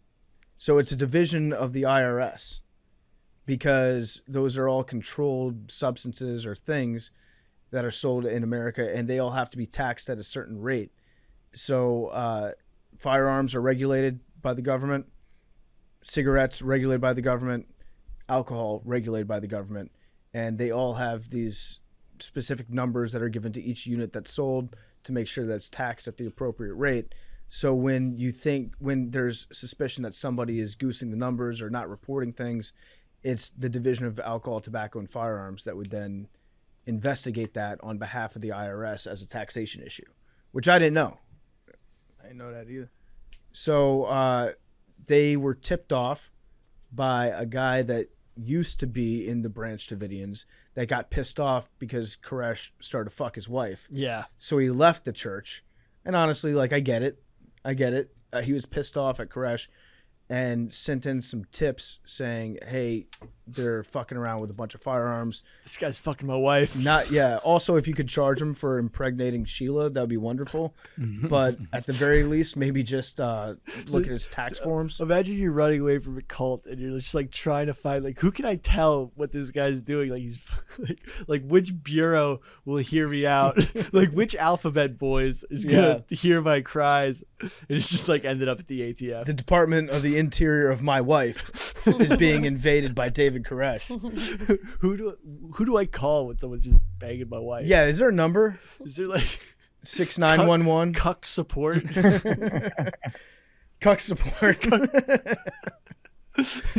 So this guy reports the Brand Davidians to a couple law enforcement agencies, and they try to get in touch with the Brand Davidians one way or another. They have people pose undercover to try to investigate them.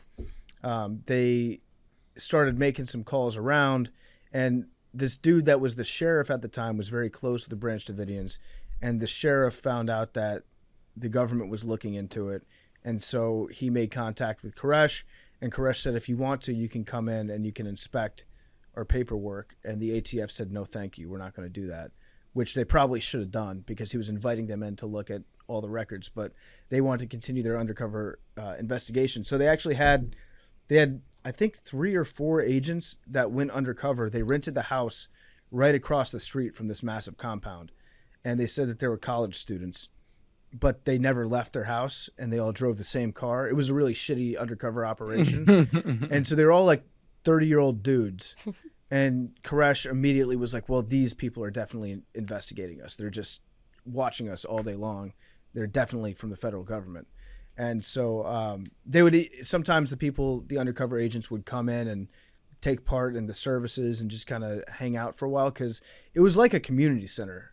I mean, obviously, like a community center where guys are fucking your wife and also married to 14-year-olds. So it wasn't like going down to the Y and playing basketball or whatever, but they opened their doors and people could come in and take part in the services whenever they wanted. They were like part of the community. And so some of these undercover agents would come in, and Koresh was like, these guys are not cool. Don't tell them anything. So the undercover investigation didn't really go anywhere. And then there was, I think, a UPS driver or a U.S. Postal Service worker, some sort of mail courier, was delivering a package to this compound.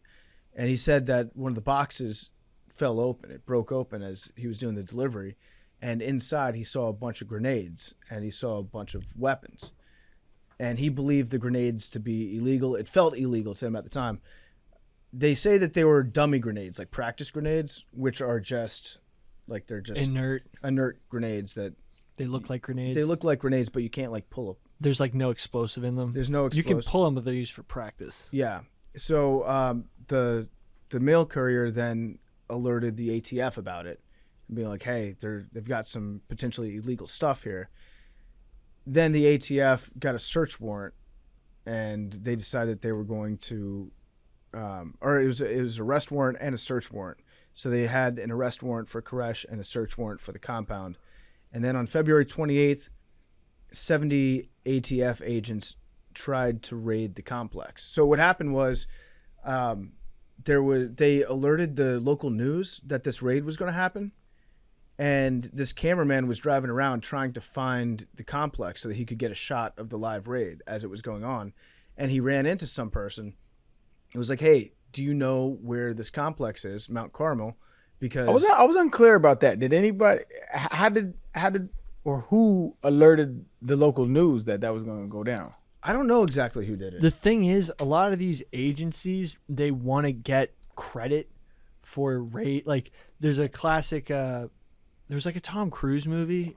I just saw this clip, but like every different like state police, FBI, everyone wants credit for these big busts, so they can like take the picture with all the drugs on the table type thing, or like finding a huge illegal weapons cache.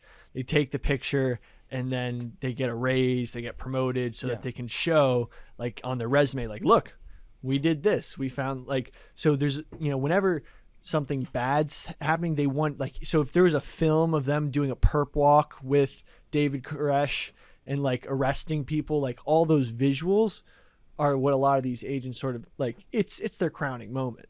So they do want media publicity at those times to show like, oh, like, look at this haul we brought in. It's the same reason why people take pictures of the fish they catch.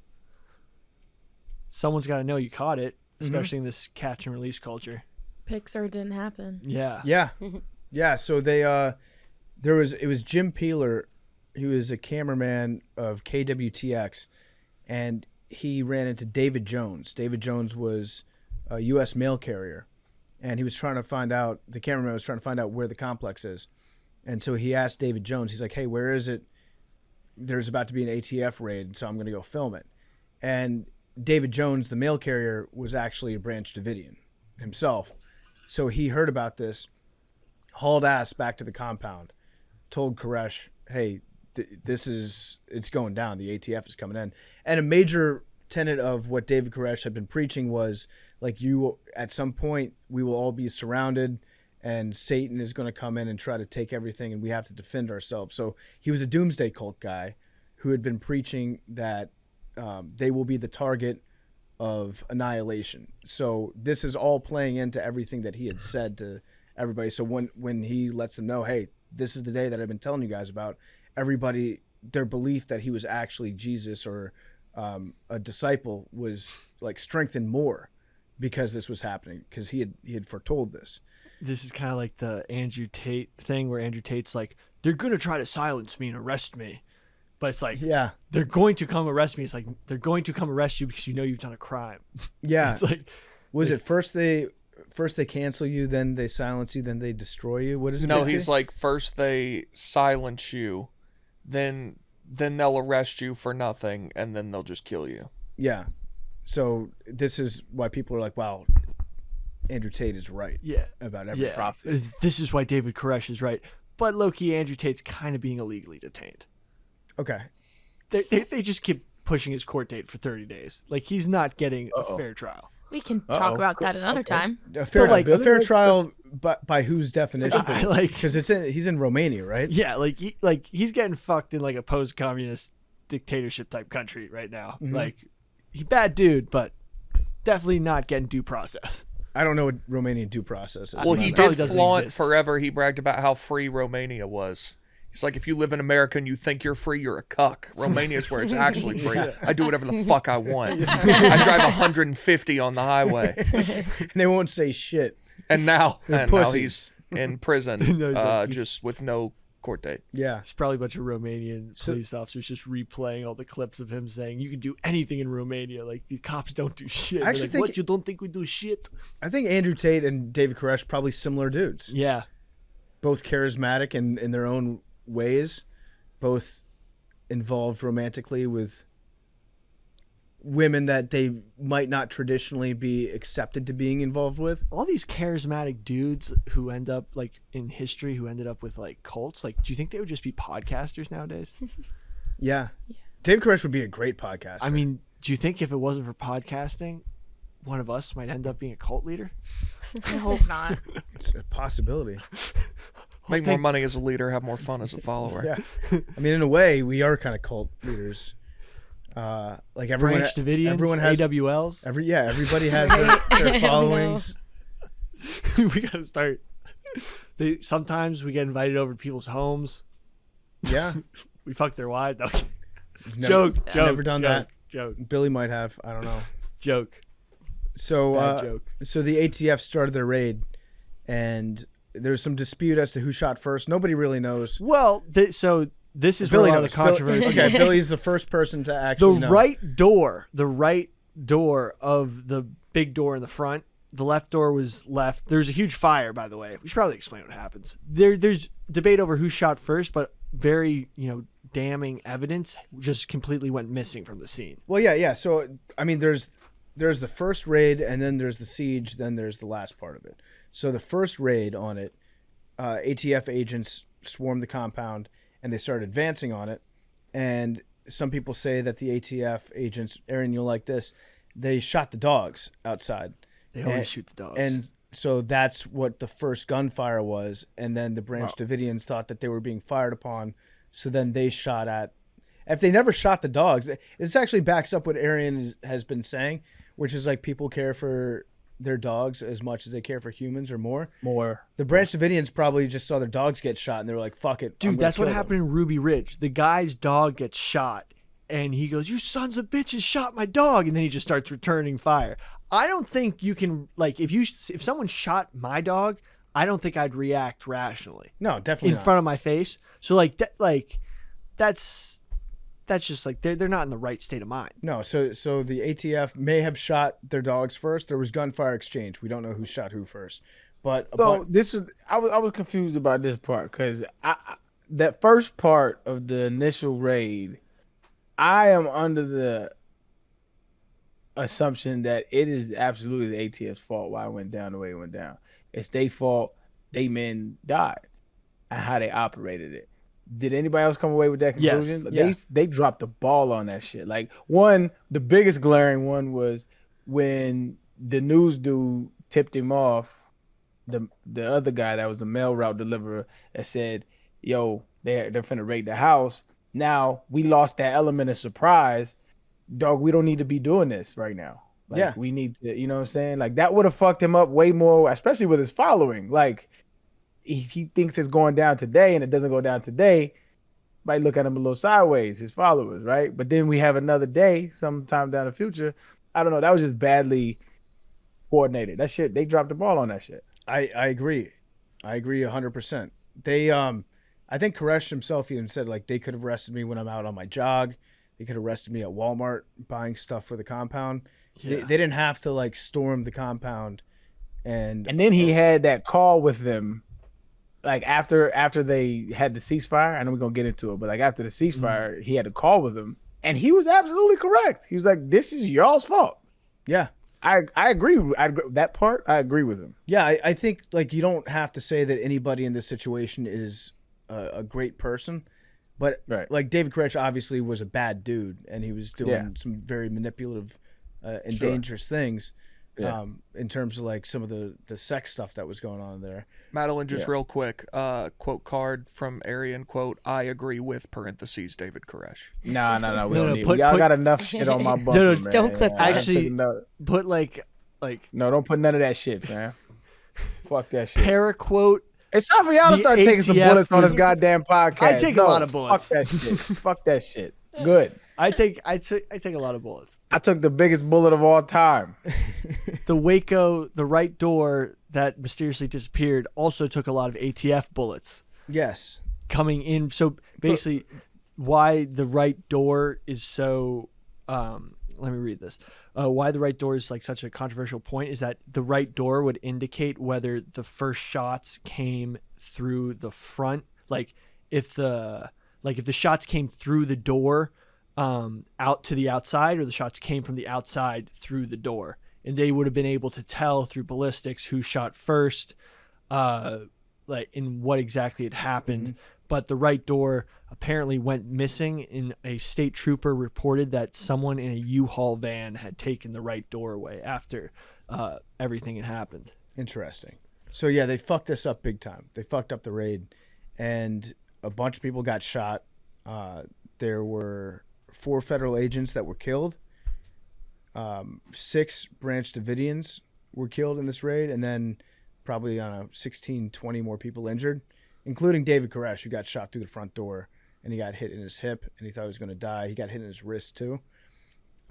So a lot of people got shot, and there was so much gunfire going back and forth, that after a couple hours, they called a ceasefire. They couldn't get into the compound. Enough people had been shot, and the ATF had to get their dead and wounded out and get the wounded to the hospital to get treatment. So they called a ceasefire, and then now all of a sudden they had a siege under their hands, where they had a building filled with people that had just fired on government agents, killed many of them, and they couldn't get in, but they're still like a hostile oppositional force in the eyes of the ATF. So then about 900 law enforcement officials descended on the compound, and they had FBI hostage negotiators. And there were a few different parts of the ATF and the FBI that were all trying to handle this at the same time and all trying to big dick each other. This is what I love about cop shows, when they have the fight over jurisdiction. Yeah. This is my crime scene. Yeah. Get out of here. This is my crime scene. Because they all want to pose and get the big trophy at the end, where they pose with the gun stash or pose with the drugs. It's really for the clout. Yeah, like, we need more funding. Look at all the great work we've done. Yeah. I need a raise. Everybody wants credit for it. Promote me. For sure. So then the FBI negotiators started talking to Koresh, and they made it so that they couldn't call out to anywhere else except for to the FBI line. And so they started to negotiate.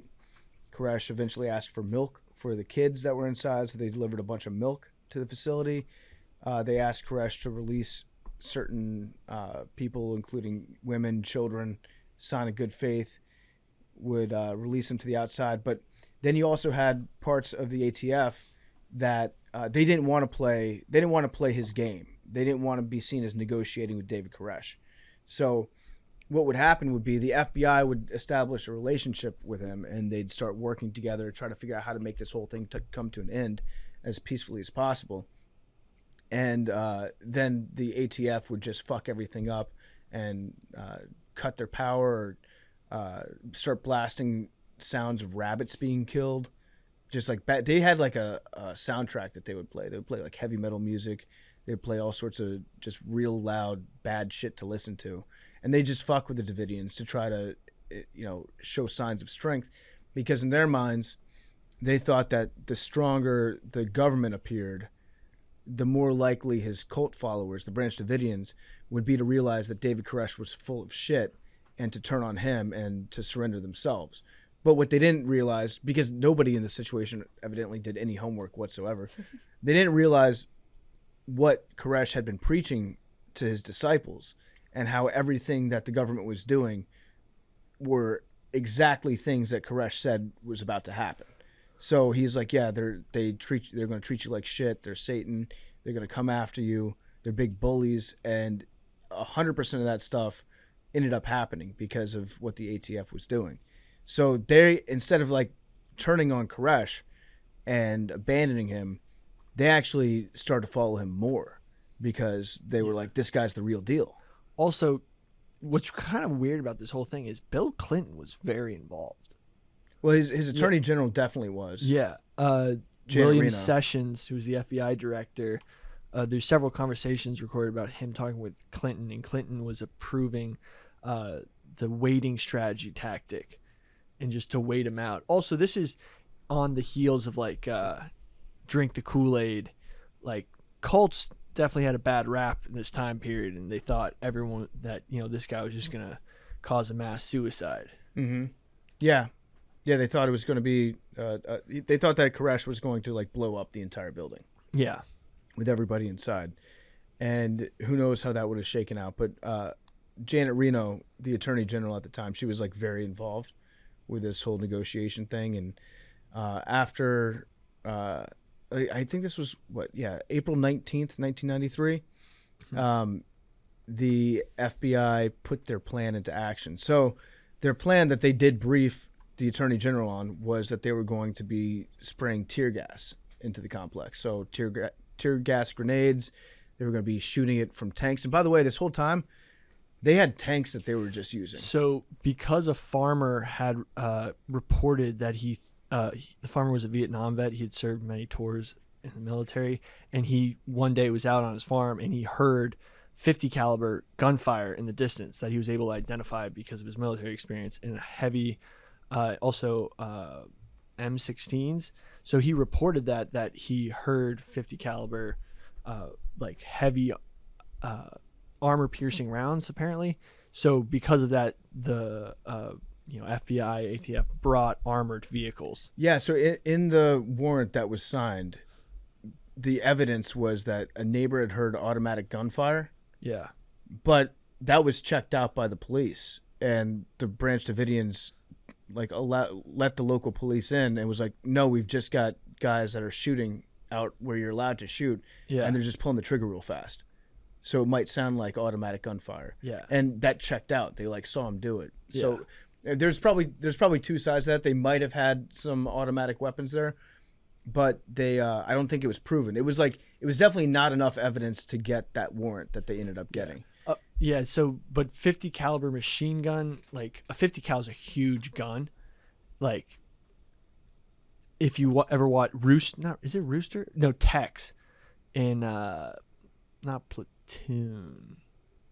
Anyway, I'm forgetting, but it's the guy who carries a gigantic machine gun for cover fire that's also supposed to pierce armor. Yeah, so they had tanks and shit that they were just rolling up, and they towed away their cars, crushed their cars. I think they crushed or destroyed David Koresh's Camaro. Yeah. And at that point, he cut off negotiations with everybody when he's like, you fucked up my car. We're done talking here. The time for talk is over. And then he threw the phone out the front door. But some people are saying that they also they cut the telephone lines, and that's why they threw it out front. Mm-hmm. But so Janet Reno gave permission for the FBI and the ATF to raid the compound, and she was under the assumption, well, from what I've read, and I don't know all the details, but they briefed her on what the raid was going to be, and that they were going to spray tear gas into the complex, and that tear gas would make anybody that was inside want to get out, but it wouldn't harm anybody. It wouldn't catch on fire. It wouldn't kill anyone. Now, if you're getting tear gassed in a very confined area, I think you can definitely suffocate on that, right? Yeah. If there's not enough oxygen, you're just breathing the gas. It's it's uncomfortable and it's painful, but it's supposed to be non-lethal. That's at least what their assumption was. It also is flammable in confined spaces. So yeah, she claims that she was told that tear gas would not be flammable. Yeah. But there's also certain things that can set tear gas on fire that they didn't necessarily check out. There were a bunch of kerosene lamps that they were using for heat and light inside, and so if you had a combination of kerosene, open flame, and tear gas, that could fuck with people big time. So they drove tanks pretty much into the complex, started spraying tear gas inside, 400 tear gas canisters. So I guess we should note that there were about 100 people still inside this compound. And so they just tear gassed the entire complex starting at 6 a.m. on April 19th. So there's a lot of debate with this because originally the government claimed that they had used zero pyrotechnic devices, and by that meaning explosives. But basically in the aftermath, Attorney General Reno had specifically directed that no pyrotechnic devices be used in the assault between 1993 and 1999. The FBI spokesman denied, even under oath, the use of any sort of pyrotechnic devices during the assault. However, pyrotechnic flight right CS gas grenades had been found in the rubble immediately following the fire. In 1999, FBI spokesman backtracked, saying that they had in fact used the grenades, but then contended they'd only been used during an early morning attempt to penetrate a covered, water-filled construction pit 40 yards away and were not fired into the building. As such, the FBI stated that the pyrotechnic devices were unlikely to contribute to the fire. So the FBI denied using pyrotechnic devices, then admitted to using pyrotechnic devices, but not in the same area as the building, but they were found in the rubble of the building. So the FBI probably used pyrotechnic devices trying to bust open the building. Yeah, that's the thing. If you're in the FBI or the ATF and you get tanks and shit, and you get cool guns to play with, You're gonna. this is your scenario where you're going to use the. If you're not going to use the tanks now, when are you going to use the tanks? Let That's the what's boys so. play. That's what's so dangerous about giving like local law enforcement armored cars and shit. It's like not armored cars, but like military grade vehicles. If they have it, they're going to use that shit. Riot gear, like you give them like tons of anti-riot gear, they're gonna use it. Yeah, so they had all these cool pieces of equipment. They did have Bradley fighting vehicles too. Oh yeah, So they it was they like- brought in the tanks, right? Yeah, it was tanks and Bradley armored vehicles that they were using outside the compound, which was probably. I'll bet you they love doing that. If you're in the ATF, this is like your action that you get to see. Yeah, I mean, you probably think that there's like a larger fighting force of men in that compound, Mhm. but they didn't know that at the time probably that all the men like ran away because this guy was fucking their wives. Right, So there's just women and children in there. right. Big T, where are you at in this raid situation? In terms of what? In terms of how it's shaken out so far? Poorly. Yes, I think that'd be fair to say. Yeah, I didn't know this was like a month and a half thing. I always, I guess I assumed it was one day. Yeah, So yeah, I didn't know that it went on this long. it became almost like Burning Man for some people. It became like a big event that people traveled from all over the country to. Actually, fuck, I just did a Kobe thing there again. Damn. Where Yeah, I shouldn't have called it yeah, Burning Man. There's, I didn't mean to do that. there's a lot of burning people. In I there. realized it after I said I was not saying Burning Man because just in the people desert. burned. I was. Coachella. It's like Coachella. That would have been way better if I had said Coachella. I did Yeah. not. Could have mean picked to. like 13. Bonnaroo. Yeah. Lollapalooza. I think your Woodstock. brain just does it subconsciously. No, I did not. Your dopamine reward system definitely rewards making puns. That was not a. I was and not doing you a pun. probably subconsciously did. It's not your fault. It's just how your No, brain's that's geared. that's a rare Billy W. I think. Yeah. I think your I'm brain saying it's is not your fault. wired to do Whoa. things like that, even when you don't Yeah. realize it. Yeah, That might be the case. I need to get That's that wild shit. that you just let that slight slide though, Billy. That's what rare? I have a lot of W's. I just don't get Fact acknowledged check. for them. You can Community disagree notes. on the frequency of Billy's W's, but it was a Billy W. That might be the case. I mean, the common big TW. I mean, It is common. It's extremely it's common. extremely common. That's why I kick it to Big T so often, is because he's about to say some truth. I speak the truth, but they hated Jesus when he spoke the truth. No, Okay. Okay. See, and this is where we get into the rare. All right, but when I'm talking about the people that would go almost on a pilgrimage to Waco to watch this all shake out, it was a lot of people that were disaffected. A lot of veterans showed up, and they were on the side of the Brand Davidians because they believed that the federal government was overstepping their bounds. And this is what ties it back to Ruby Ridge, when there Yeah. was that. Billy, you want to walk us through Billy's Cliff Notes? Yeah, Ruby Ridge. On Basically, Ruby Ridge? one dude took his he met this girl, former Green Beret, met a woman who's also super religious, and we're like, fuck the world, let's go find a cabin in the middle of the woods and have a family and build a life together. Kind of may have been involved in the Aryan Nation. Yeah. I think he was. That's where he was selling guns. We're not very I think it is recorded that he might have been definitely a white separatist, and just wanted to live alone with his family in the woods. Was charged and didn't show for a hearing on selling some sawed-off shotguns to an ATF agent who was embedded in a Aryan Nation group, and then ended up. They rolled up to his house to serve a warrant for his arrest because he didn't show up for the hearing, and they shot the agents there were trying to see how the dog would react to them showing up, so they were throwing rocks, and then the dog ran out with his son because the son thought that it was like a game item, and they shot the dog. The father came out. He was like, "You bastard shot my dog." Then he started shooting at the ATF agents. A similar standoff occurred, which ended up with the guy whose name is Was it Weaver? Weaver. His wife got shot while holding his daughter in her arms and his infant daughter.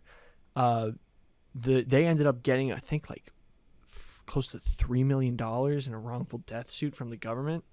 But you know, that's considered like all the sort of, there's a lot of like white nationalists who see this as like justifying of their cause, but it's like a whole situation, and they group in Waco with it, but Waco was a much more diverse community of people. Yeah, so I don't know what it's probably not just one community that flocked to Waco, but a lot of the they justify it as like a white like the government is trying to kill us. Yeah, there are a lot of libertarians isn't even the right word for it. It's like farther. It's like radical. A lot of militia. Yeah, the militia adjacent people, gun show enthusiasts. It became like, okay, here are two examples of the federal government trying to take away your guns, trying to take away your liberty.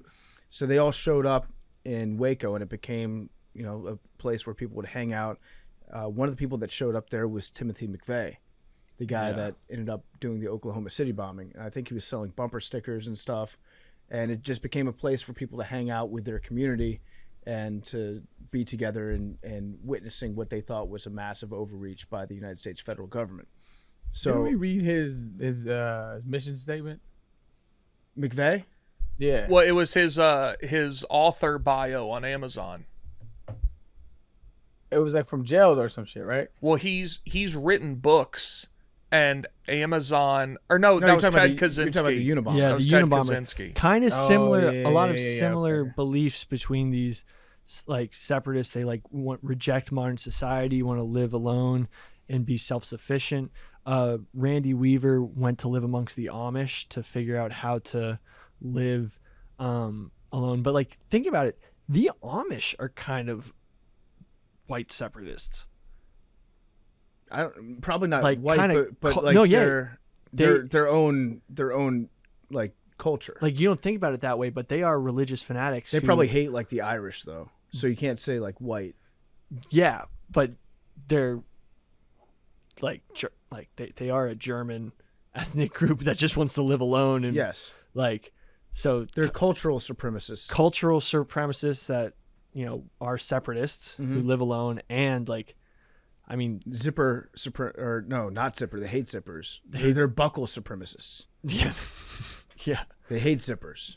but like, they are a fanatical group if you think about it. I mean, they're They're not violent. They make They're great non-vi- furniture. yeah, If the Brand Davidians had been making well constructed furniture at So- reasonable prices, they've been fine. they would have had their own stores and strip malls across America. I kind of think the Amish might have like arms stockpiles. I want you to look into that, Billy. I want you to look into the Amish being organized crime. Well, there is the Amish mafia. Yeah, I want you to we'll do that in a future episode. I want to hear Billy's, but I'm just going to let you cook on that one.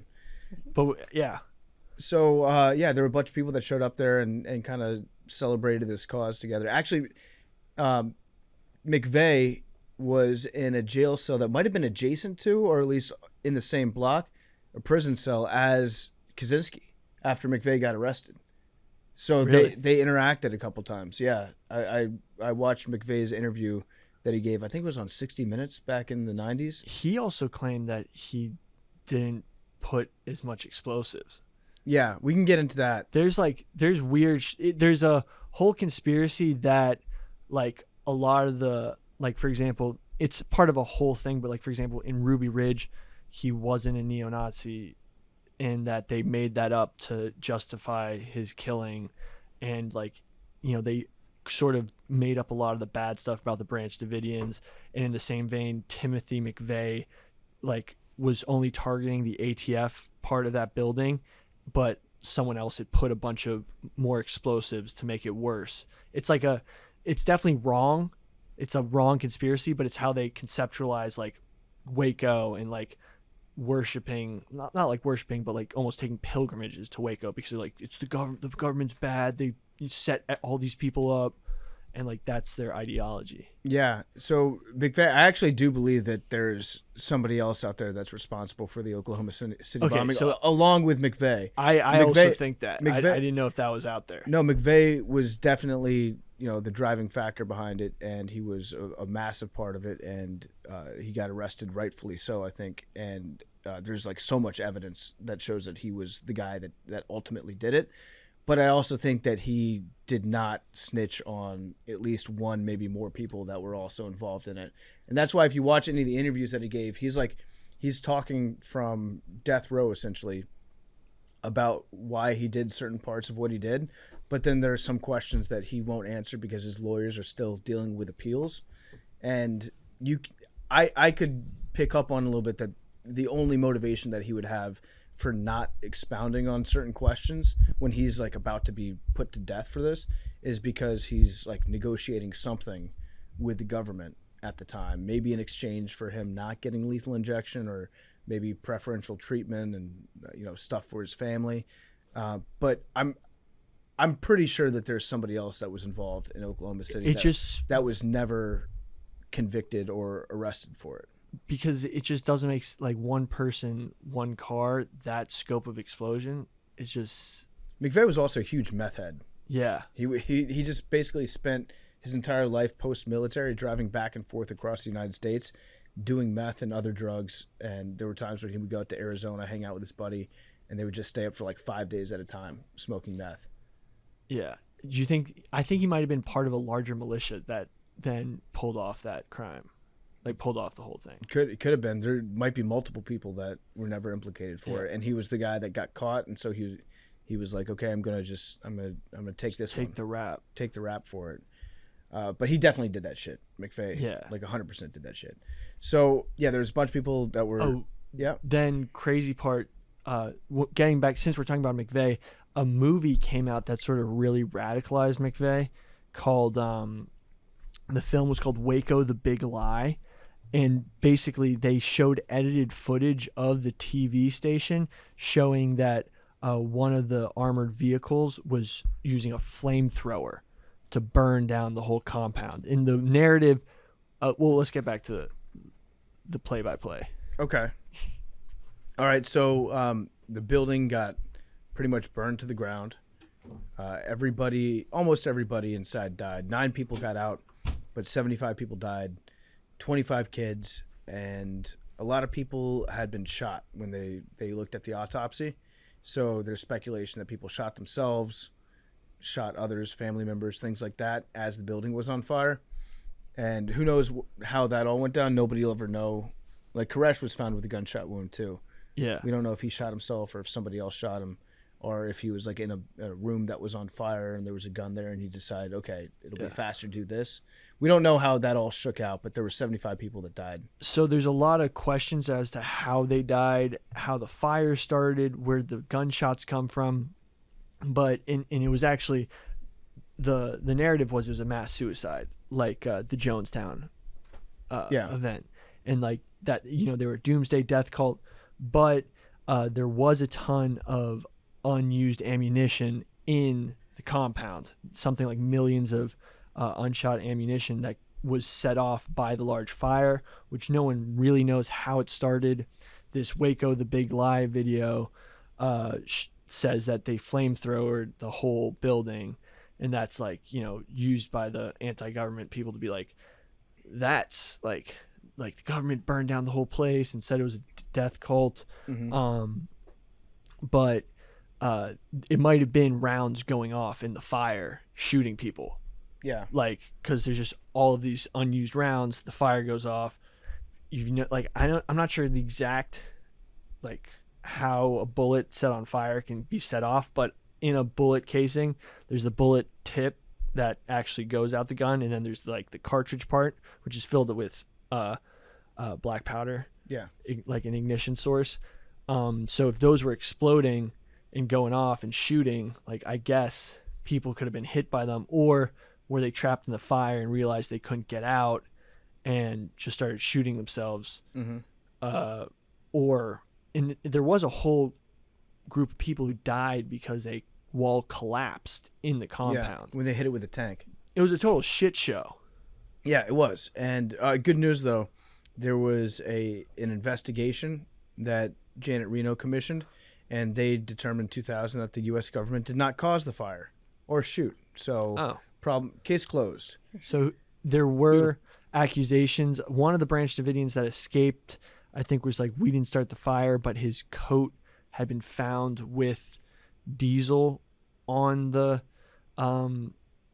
sleeves, which would indicate like if they were moving diesel, but also, a work coat could have had diesel on it from pumping gas or moving So they had kerosene lamps inside. Yeah. So there's a possibility that they drove the tank into the back wall or whatever, knocked over some kerosene lamps, started massive fires.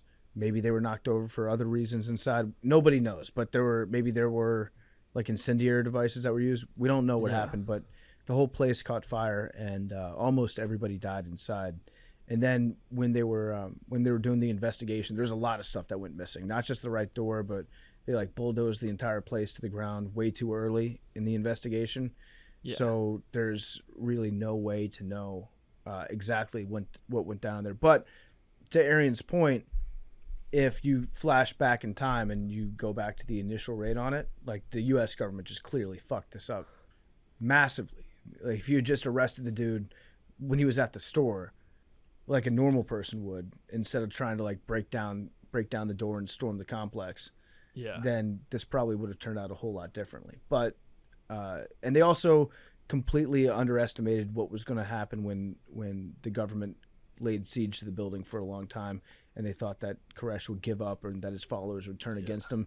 But the entire time he was just using it to like reinforce what he had already been teaching. I mean, it's crazy that they were the constriction wait out method they thought would usually work with a rational actor, but you were dealing with a cult of irrational actors, and they didn't want a mass suicide to occur, but at the same time, like it's just weird. There's a lot of like psychologists who talk about why they didn't the way they should have negotiated them with like someone who was about to jump off a building, but they negotiated them like they were a terrorist group or like a bank robber holdup. Yeah, in a bank. Like it wasn't. There's a lot of talk about like how they talk, but anyway, I mean, it was ripe for conspiracy theory because of how the government definitely did make some missteps and did some unconstitutional things against who they thought were bad people, and they just like sort of wanted to, as law enforcement sometimes does, absolve themselves of any wrongdoing and covered up a lot of what happened. But in turn, that caused there's impacts of the Waco siege decades onward, because this caused guys like Alex Jones, tons of militia movements, and then like white supremacists who see this whole thing as like the government trying to, kill people who like seek a different way of life. Mm-hmm. Like the whole Ruby Ridge thing is framed amongst a lot of circles as like the government wanted to destroy like Weaver because he lived off the grid. Yeah. And like wasn't dependent on the system. And like he didn't use electricity. Like he didn't have to pay anybody any money. He didn't participate in like the Matrix. Yeah, like, I mean that's their whole in the Matrix. Yeah, in the Matrix. In America, you're allowed to do crazy shit, and you're allowed to start your own branch of your religion and be completely nuts and have a cult following you, as long as they like agree to follow you on their own volition. You obviously can't sleep with children and like do some of the stuff that he was doing, which is definitely illegal. But you're allowed to be crazy in America and stockpile guns if you're selling guns and you're doing that all correctly. You are allowed to do that without having the government like break into your building and try to take you out. Yeah, like definitely bad guys, but they didn't find out that the guy was like sleeping with children until after the whole raid. They probably had their suspicions. I don't know how that all shook out. But the point is the government did not raid the place because he was a sex predator. That wasn't in the like warrants or any of the justification. The justification was that a mail carrier saw like a box break open that had black powder and practice grenades in it. But they didn't even know. We don't even know if that was true. Like if that tip that came in, like Yeah, it was very flimsy evidence. Obviously, they should have arrested this guy because he was a pedophile. Yeah. But they definitely did not have the goods to like invade the place because of what they said they were invading it for. And then like tons of, I mean, the amount of children that died in this thing is ridiculous. Yeah, The fact that What's the total count? 25 25. kids died. I mean, the fact that they And even like I think the total was 75 people died in the final raid, Mm-hmm. in addition to like 4 or 5 or 6 in the previous raid, and then Damn. 4 federal agents were shot in the previous raid. I mean, the fact that they even engaged with a building that had 25 children in it, like, I mean, by today's standards, I guess, I mean, this was how many years ago? 40 years ago now? 30. 30? Like, like 25 children in a building and you're going to tear gas it? Mm-hmm. Like, I don't know. Yeah, the kids aren't going to be able to get out on their Yeah. own. Like, did anyone think that maybe the kids, I don't know. It's just ridiculous.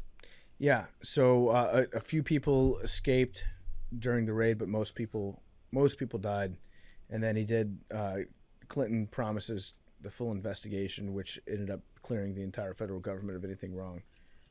Which is, yeah, who expected So- anything else out of that? So how this affects, America decades onward because of the actions of a couple of agencies that day who, probably wanted to advance their careers, covered a bunch of stuff up, but caused tons of conspiracies and stuff after the fact. Alex Jones, the government wants to take your guns. Look at Waco. They did totally unlawful things trying to take these guys' guns. Who knows what else they would do to try to take your guns. Oh, like, this is a very, apparent topic, but Alex Jones then makes the assumption that like the government will do anything to take your guns, including staging mass shootings. Yeah, And that whole can of worms. yeah. So McVeigh saw this, and then on the 2-year anniversary, that's when they blew up the was it the Murdaugh? Murdaugh? Is it the Murrow I think you're federal building? I think it might be the Murrow. I'm not sure the name of The it. federal building in Oklahoma. That was in direct retaliation for Ruby Ridge, and probably more specifically Waco because of when it occurred, 2 days to the date of the final raid. Yeah. And yeah, you're right. Alex Jones definitely Was hugely influenced. this spurned him. I mean, it happened in Waco, which is about an hour north of where Alex Jones grew up.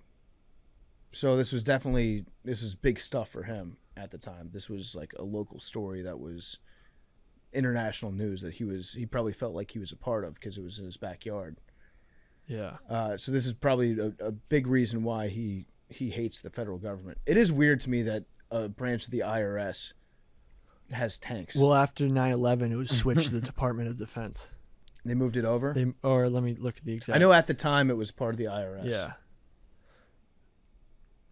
Do you think they were pissed about how much tax dollars they weren't getting Maybe. I think through the Brand Davidians that sale of guns? if you're in law enforcement, you want action. You probably get bored a lot. So yeah, that's Waco, kind of in a nutshell. I mean, it birthed kind of this whole, like, it definitely got the Second Amendment nuts going. Like, all the stuff we're seeing today, Yeah, like, the Like- government wants to take your guns like you have to be armed to defend yourself from the government. from the government who wants to take your guns. So that's why you should get your guns. And they're all like, the founding fathers told us the government's going to try to take your guns one day. Mhm. Look, they're trying to take the guns. Do whatever it There's takes. I forget what the tweet is, but somebody says like the founding fathers also didn't know what a germ was.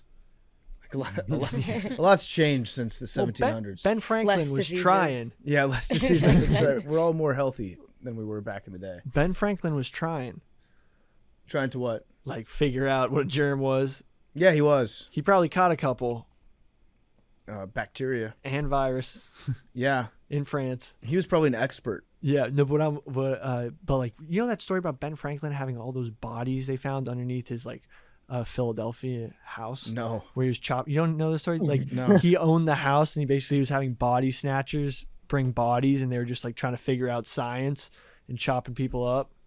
How horny do you have to be to like go over to France twice a year just to fuck. You know what you had to do back then? You had to get on a ship Yeah. Took a while. and go. Just to fuck. Well, he was specifically horny because I think you could find, sex we all workers in know. America. You ever been on missions? You know what I'm saying? You ever been on missions where, it took a little while to get there? Yeah. Oh, because it's just me? I'm the only one who's been on missions? No, All right. Oh, yeah, yeah. you're right. Secret You've never missions. taken a boat over to France. I flew places. I mean, some real freaks like fly to Thailand. That's a 24-hour flight. Yeah. What do you think is the longest anybody's ever gone to get laid? On a mission? Yeah. There needs to be historical standards. Like Right, in talking the about last 20 years. Or cross like- country driving. In terms of like hours I think- spent on a trip. I think people have gone overseas, the countries they've never been to easily. But easily. But I feel like cross country, if you're driving, that probably takes longer. If I'm going from Maine to LA to get some, and I'm Yeah. in a car, that's 40 hours in a car. Yeah. For a very 40 hours in a car to a loved one is not that crazy. That's pretty wild, actually. Okay. 40 hours? That's pretty That's crazy. pretty long. That's pretty long to go anywhere in a Well, car. like you're like, I mean, you let's guys say did it have for a- work. Let's say It's you true. have a. I would spend 40 hours in a Let's car say to you had a make love wife. to football. Yes. Yeah, we did. That's your mission. Let's say you have a wife. Like you're not going to drive 40 hours to get back to your wife. That's We're not talking a little about bit that, different. though. Just to get We laid. talking about on missions, man. Yeah. Hmm. A lot of people go to Thailand. Billy's right. People Yeah, take that- that trip a lot, but that's what. But that's 18 hours. that's because if 17 they hours? did it- I'm scared of that shit. What's It's the usually Thailand like No, but- some pedo type yeah, shit. those are Yeah. the dudes. They have to go there because if they did it anywhere else in the world, they'd be thrown in jail. Yeah. Wait, what's the Thailand thing? Am I missing There's something? a lot of prostitution in Thailand. Got it. Some Sex trafficking. Yeah. Yes. A lot of That's Matter why of fact, underage I don't know what we stuff. have talked about, but Jared from Subway, he used to go. He was to a Thailand guy. Yeah, Was he? He was a Thailand guy. Yeah. ladies and fellas, if you know someone who goes to Thailand frequently, biggest red flag, major red flag. Is it? It's I've not an also- indictment. It's not an indictment. It's just it's something to be looked Okay, into. Yeah, people who go to Thailand once, right? I've heard that they've got incredible beaches, like some of the Yeah. best beaches in the No, entire yeah, world. no. People that go to Thailand once is probably normal. But Yeah, it's if like, oh, they make went to Thailand. frequent. And if you have no business, like literal, like I'm doing business deals or whatever Mm-hmm. in Thailand, and you go to Thailand multiple times, it's just something to look into. I'm not saying that they're guilty. I'm just saying it's something. I to would look say into. more than twice in a 2-year period. Yeah, you go 3 times in 2 years. Yeah. 3 times in 2 years, that's like red flags. Now, I do know MMA fighters who train out there for like kickboxing in Thai, Muay Thai. Muay Thai. So I think that counts I'd as say we business still, there. We still look into it. I don't know. Yeah, because those guys are still. The exchange They rate can't is fight also the whole time. Apparently, the exchange rate is real good over there. So if you don't have a lot of money, you can travel there on vacation, live like a king. Yeah, I do. Like a lot of like English people go over there to do their like soul searching journey or some shit. Yeah, Billy's actually Arian. You and Elon Eat, Musk. love, pray. yeah. You and Eat, Elon pray, Musk love. Eat, pray, love. have a lot in common. Remember that submarine guy? Yeah. Elon was trying to like send his sub over to Thailand to find those kids that were trapped in the cave, and there was a diver that was there trying to rescue the kids, and he was like, "We don't need your fucking submarine, dude. We've got this under control." And then Elon called him a pedo because he lived in Thailand. Kind of. I mean, he did get sued for it, but like, why are you in Thailand, dude? I know enough people that have been to Thailand on vacation. Yeah, but how many times have they been to Thailand? Also, if you live in Australia and you go to Thailand on vacation, That's different. That's like going to Florida. Yeah, exactly. But if you grow up in Perth, Australia, and you go to Florida 3 times in a year, Yeah. you should be looked into also. What the fuck are you doing in Florida? Yeah, I just really love Florida, mate. yeah. It's fantastic. That guy's just smuggling drugs. That was- though. hey man, that was a really good Australian accent. Oi. Oi. Hey. Yeah, I'm done. I'm not going to try to follow it up. You don't got shrimp on the bobby? Yeah, if you travel halfway around the world 3 times in a year, you're definitely getting laid in whatever place that is. That's true. At the bare Or minimum, you're making right? money. Like you could, yeah, but I mean, if Who are you defending here? if you went to Thailand 3 times in 2 years, and you never had sex in Thailand. Like, I'm talking about you didn't. There's no girl that you know over there. There's no like of age prostitution place that you go to in Thailand. Like, Look, I've been to Duluth 5 times in the past 18 months. Like, there's no kidding. you're a psycho if you go to a place 3 times in 2 years that's halfway around the world and you didn't have sex once. So now are you saying they should have sex? No, I'm just saying, like, that's that's why people travel. That's why people are going. Will travel halfway around the You're world. probably doing worse things if you're not having sex there. Probably, yes.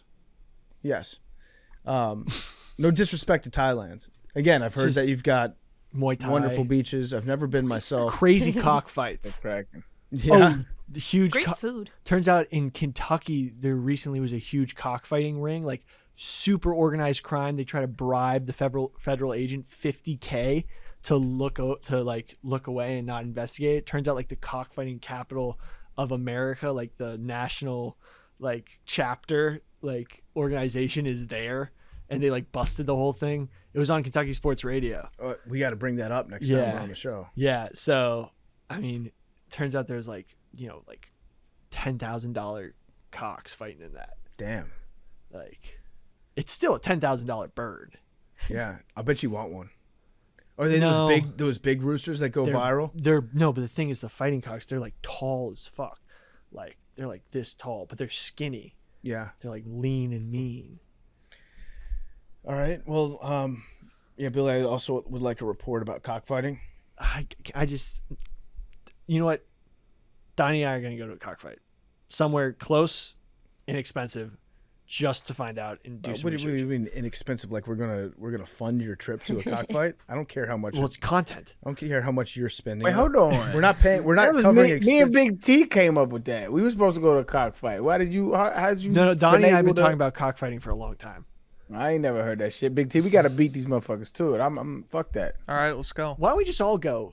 We don't have to compete to find the coolest cockfight. I don't think I'm gonna That's- go. I'm going. Fuck that shit. I'm gonna pass. I love it. on attending. the I heard they cockfight. used to do What them in a the Russian fucking- baths, and I showed up, then I figured out it was a very different advertisement. for the bath.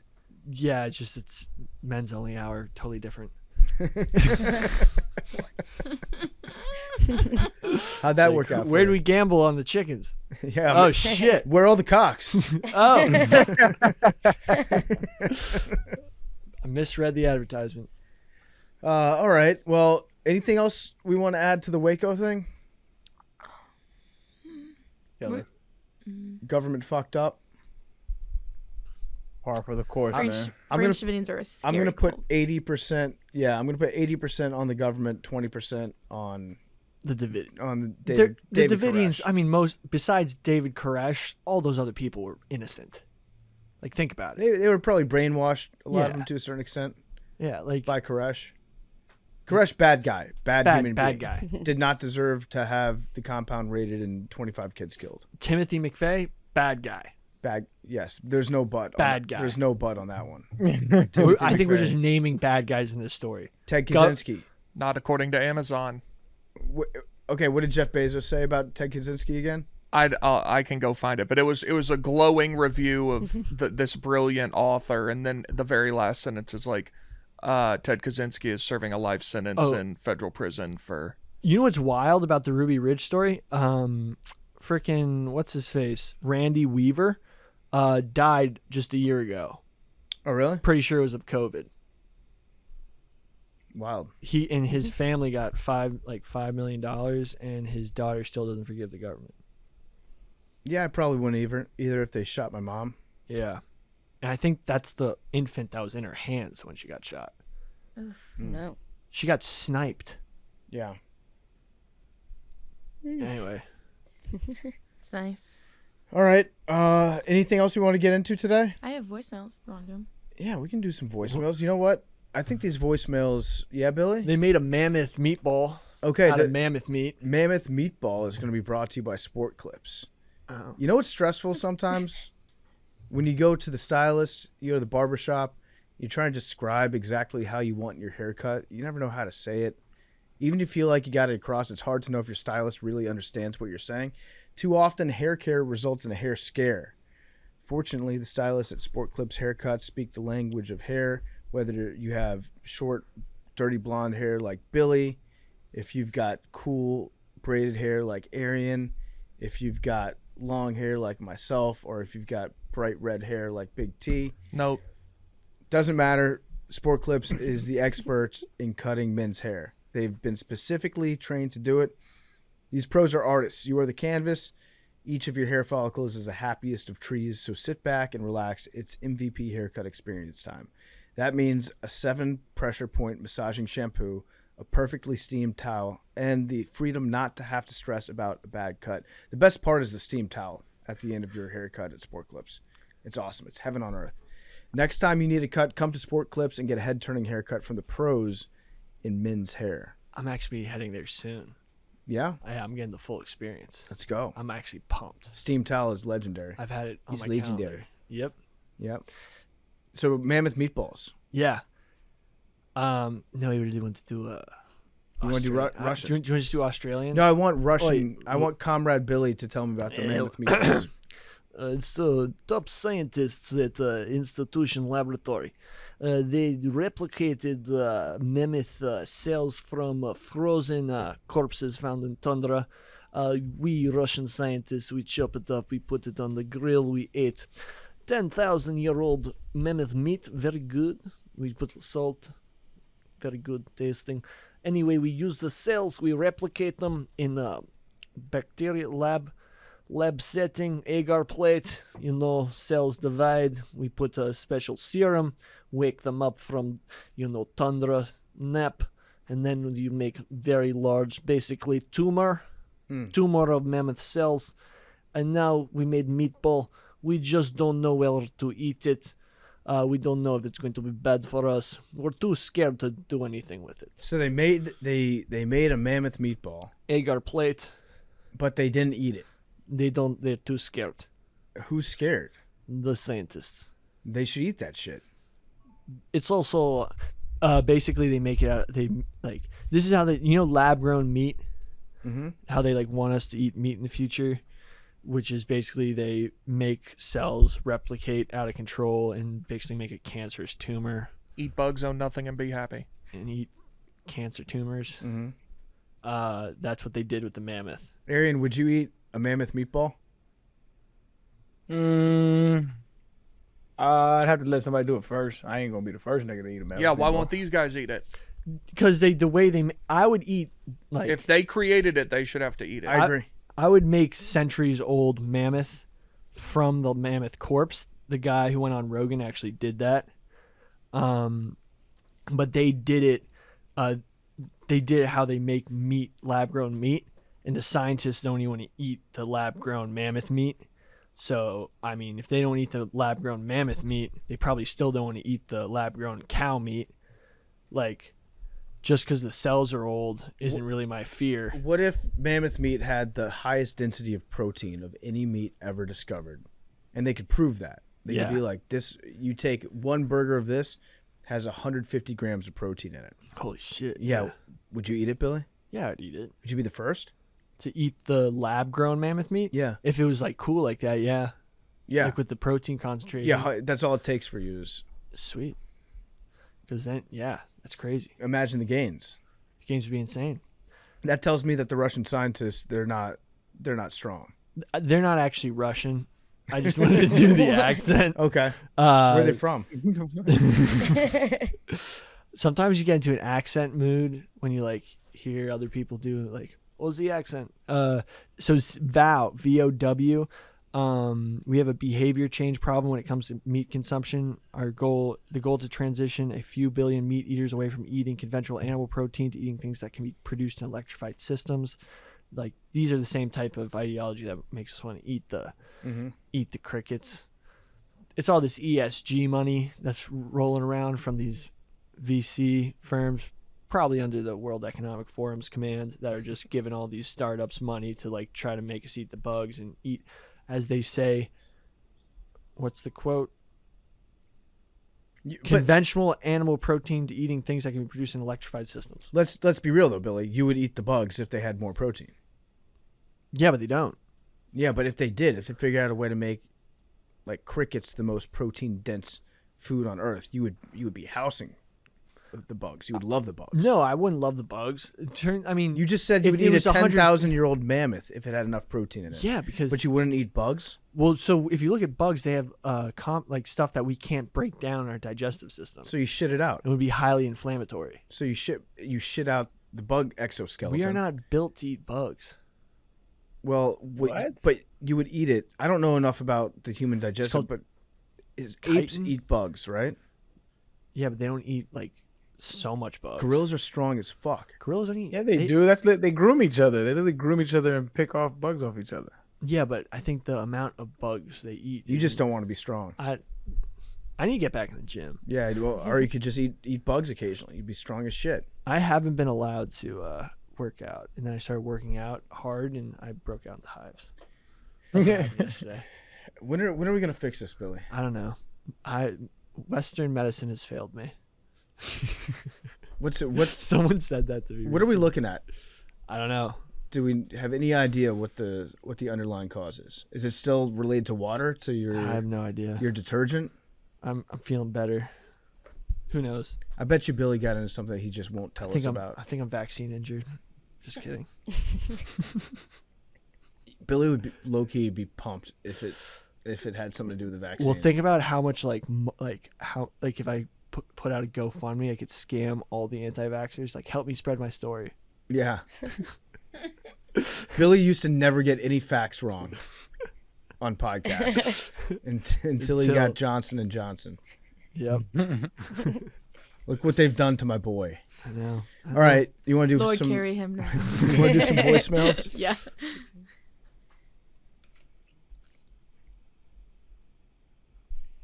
Hey, what's happening, guys? It's Pat from Philly. On today's show, Arian spoke about, giving out flowers to people because, you could die tomorrow once you know what he appreciates about you. Anything that you guys haven't, said to each other, what do you appreciate about each other? Let's spread the love a little bit. Oh, Something you haven't said to somebody else on the show. Favorite thing about him. What you got? Love you guys. Thank you. flower hour. Big T, I think you have amazing one-liners. Thank you. Yeah, I think everything that comes out of Big T's mouth is gold in one way or another. I think that Big T is unafraid to be himself, which is a rare quality to find in people. So a lot of people care too much about what other people think of them. Not Big T. Big T is in terms of hit percentage, they are common Big T dubs. We're trying to get Big T on Big TikTok. Try and get him to spread the word. Because his short form content is gold. Yeah, what do you say to that, Big T? Will you TikTok? Billy wants me to put any thought that pops into my head on the Macrodosing TikTok, and I'm trying to talk him down to things that are relevant. Yeah, you're trying to you're doing what Big T does, which is he's got a filter which only allows him to spit gold. He doesn't want to be putting bad takes out there. I know. I just think that any blog he writes, he should just do a little 5-second TikTok on. Any big teed off moment he has. Mm-hmm. That's something that's relevant. Yeah. Like, for example, just like, I think the blog idea is a good idea too. Like every blog that you write, I don't know how many blogs you write, but if you write a blog, do like a little funny summary about it. Maybe. It will drive traffic to it. yep. My blogs do very well on their own. I think I'm not Arian, saying they don't, bro. That wasn't a slight, brother. they don't need I any know. more. I get I you know. more hits, family. He doesn't want him to get too big. Arian. We're more asking, we're pleading to help the Macrodosing TikTok. I think Arian is a great golfer who shot 3 birdies. I did have 3 birdies the other day. Arian, yeah, I'm not too keen on golf, but I've been seeing a lot of rumblings that you are really, really good at golf for how long you've been golfing and like your scores you've been posting. I wouldn't know. I'd just be out there golfing, man. Be on the lookout. I Like, do. you Like could- I told this one dude I was golfing with how long I've been golfing. He was like, "Get the fuck out of here." He was like mad at me. I'm like, "Sorry, fam. Yeah. My bad." You might hit the tour by this exponential learning. Be on the Ain't out lookout the for realm of some. possibility, you know what I mean? Let me get into these 70s and, you know what I'm saying, go under par. Let me go under par. I'm talking long shit. I'll change that motherfucking sport. Can you jump straight to the senior tour?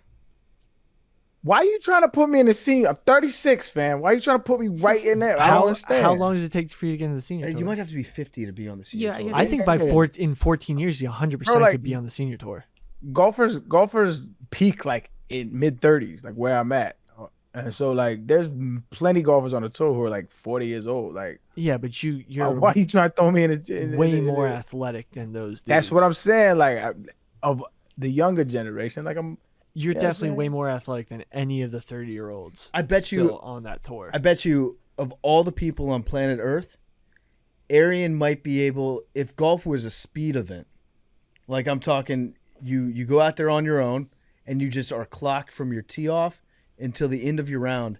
Arian would probably be in the top 50 people in the entire world at how fast you could finish a round of golf. If you hit your tee shot and then like sprinted down the fairway and I then there's hit a your next dude- shot, Doesn't Matt? I watched a YouTube Mark player Wahlberg that do that?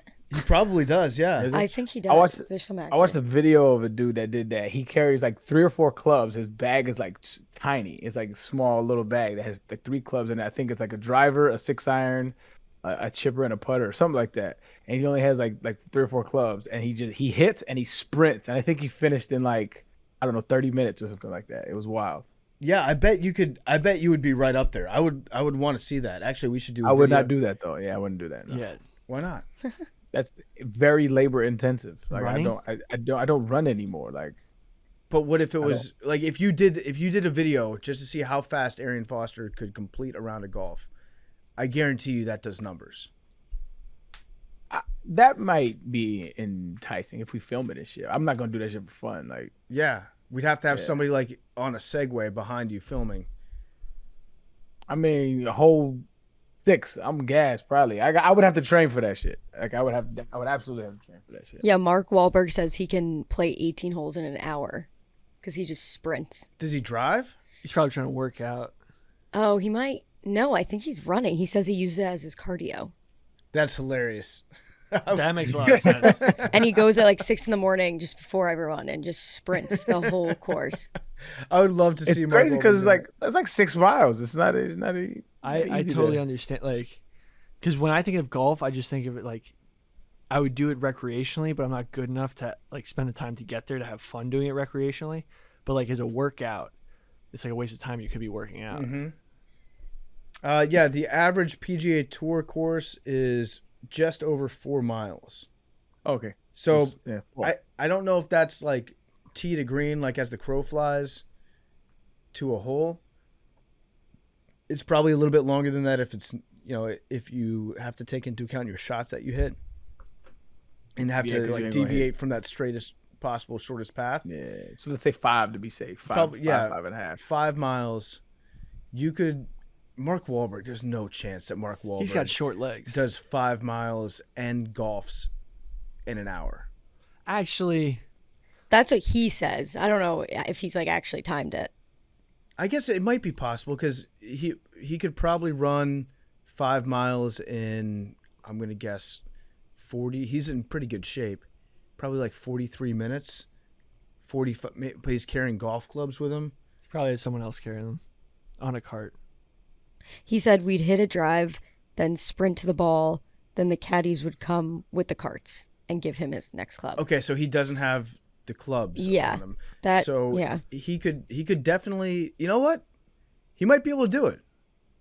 If you got somebody else carrying your clubs, driving them around. The And sprint thing, I'm not convinced of. yeah, sprint. It'd be a jog. It'd be a You're not fast jog. sprinting for 5 miles. Yeah. Or like a run. Like he's running. Yeah. Yeah, but Like that at shit a starts nice to- pace. Yeah, it starts to slow down. 5 miles is a long time. It is. I get bored if I try to run that long. That's what I've Yeah, I'm not a runner. There's like the runner's high though. I've experienced that before, where you run and you get to the point where you just keep going. You push through that threshold and you feel like you could run forever. Mhm. I've Oh. gotten to that point. Oh, guys, I'll mention this after voicemails. Let's do some more flowers. Okay. Mad Dog is amazing. Wait, hold on. I think we playing. should everybody should do everybody. You know what I'm saying? Okay. So we ain't just. We're gonna start with PFT because I mean you already started with Big T and you did me, and then so you finish, and then we'll go around. Okay. Really put me on the spot. Everybody's going to compliment everybody. Wait, are you? I feel like That's that's what a the lot dude of compliments. said. Are we compliment? So That's- I agree no- with this segment. I like the cut of this guy's jib because I spend more time with y'all than I do my family. Honestly, No, when you think about it, we spend a lot of like physical time talking together. that's what I'm saying. I talk to you guys more than my parents. whoa, I complimented Big T and then Arian. I think maybe it would be easier if I complimented everybody else, and then we move on. Yeah, it's about Billy. Yeah. No, but I'm just thinking the fastest way to do this. Yeah, Billy, go. Okay, Mad Dog's amazing at planning the social and keeping me on task. Thank you. PFT is awesome and a great mentor. Aw, I'm a mentor. that was nice. Mackenzie is very efficient at her job and getting the YouTube up on time. She nails that one. Yep. Good job, Billy. Sweet. You did a good job complimenting people. Thank you. That's my flowers for Billy. Are we're all gonna say one? Yes, bro. Right? That was his voice. Rapid fire I compliments. I am backing this guy. That's a great. I like that. Okay, Mackenzie's very funny. Her lip syncing videos are awesome, and she's got a great laugh. Mad Dog is a boss that thinks 9 steps in advance on a lot of things that I don't ever think about, and she's very good at holding us all accountable, despite the fact that she just stepped into this role. Like, when did you start on the show? Almost 2 years ago. Yeah. So, but you were an intern Yeah, at that time. I've been full time And for like 15 months. Now she basically just runs the show on all of us. So, great job, everyone. Thanks, guys. Did All I right, compliment I'll Billy? go. Billy, Yeah, You said I was good at job compliments. That's a fine. yeah, Billy's great. He's the best at compliments. The best. Thank you. I'll go. PFT, I think you are actually brilliant. I think you're very intelligent. I don't think you sell that side of yourself. This is kind of a slight, but I think you're actually one of the smarter people I know. And it's fun to be around you, Billy. I think your inquisitiveness is absolutely an asset. And I know we ride you light on the show, but I think that's really dope to be that young and to be that inquisitive about the world around you, because a lot of people get stuck in a bubble. So you're being interested is also way more, I think, beneficial than being interesting. Big T, I think me and you don't really align politically, which is a vast amount of things, but I think the genuineness of who you are as a human like overrides that. So like I just really like you as a human, you know what I mean? And that's rare because I don't really like that side of the aisle like that. It's also opened me up to be more empathetic to that side of the aisle, just interacting with you.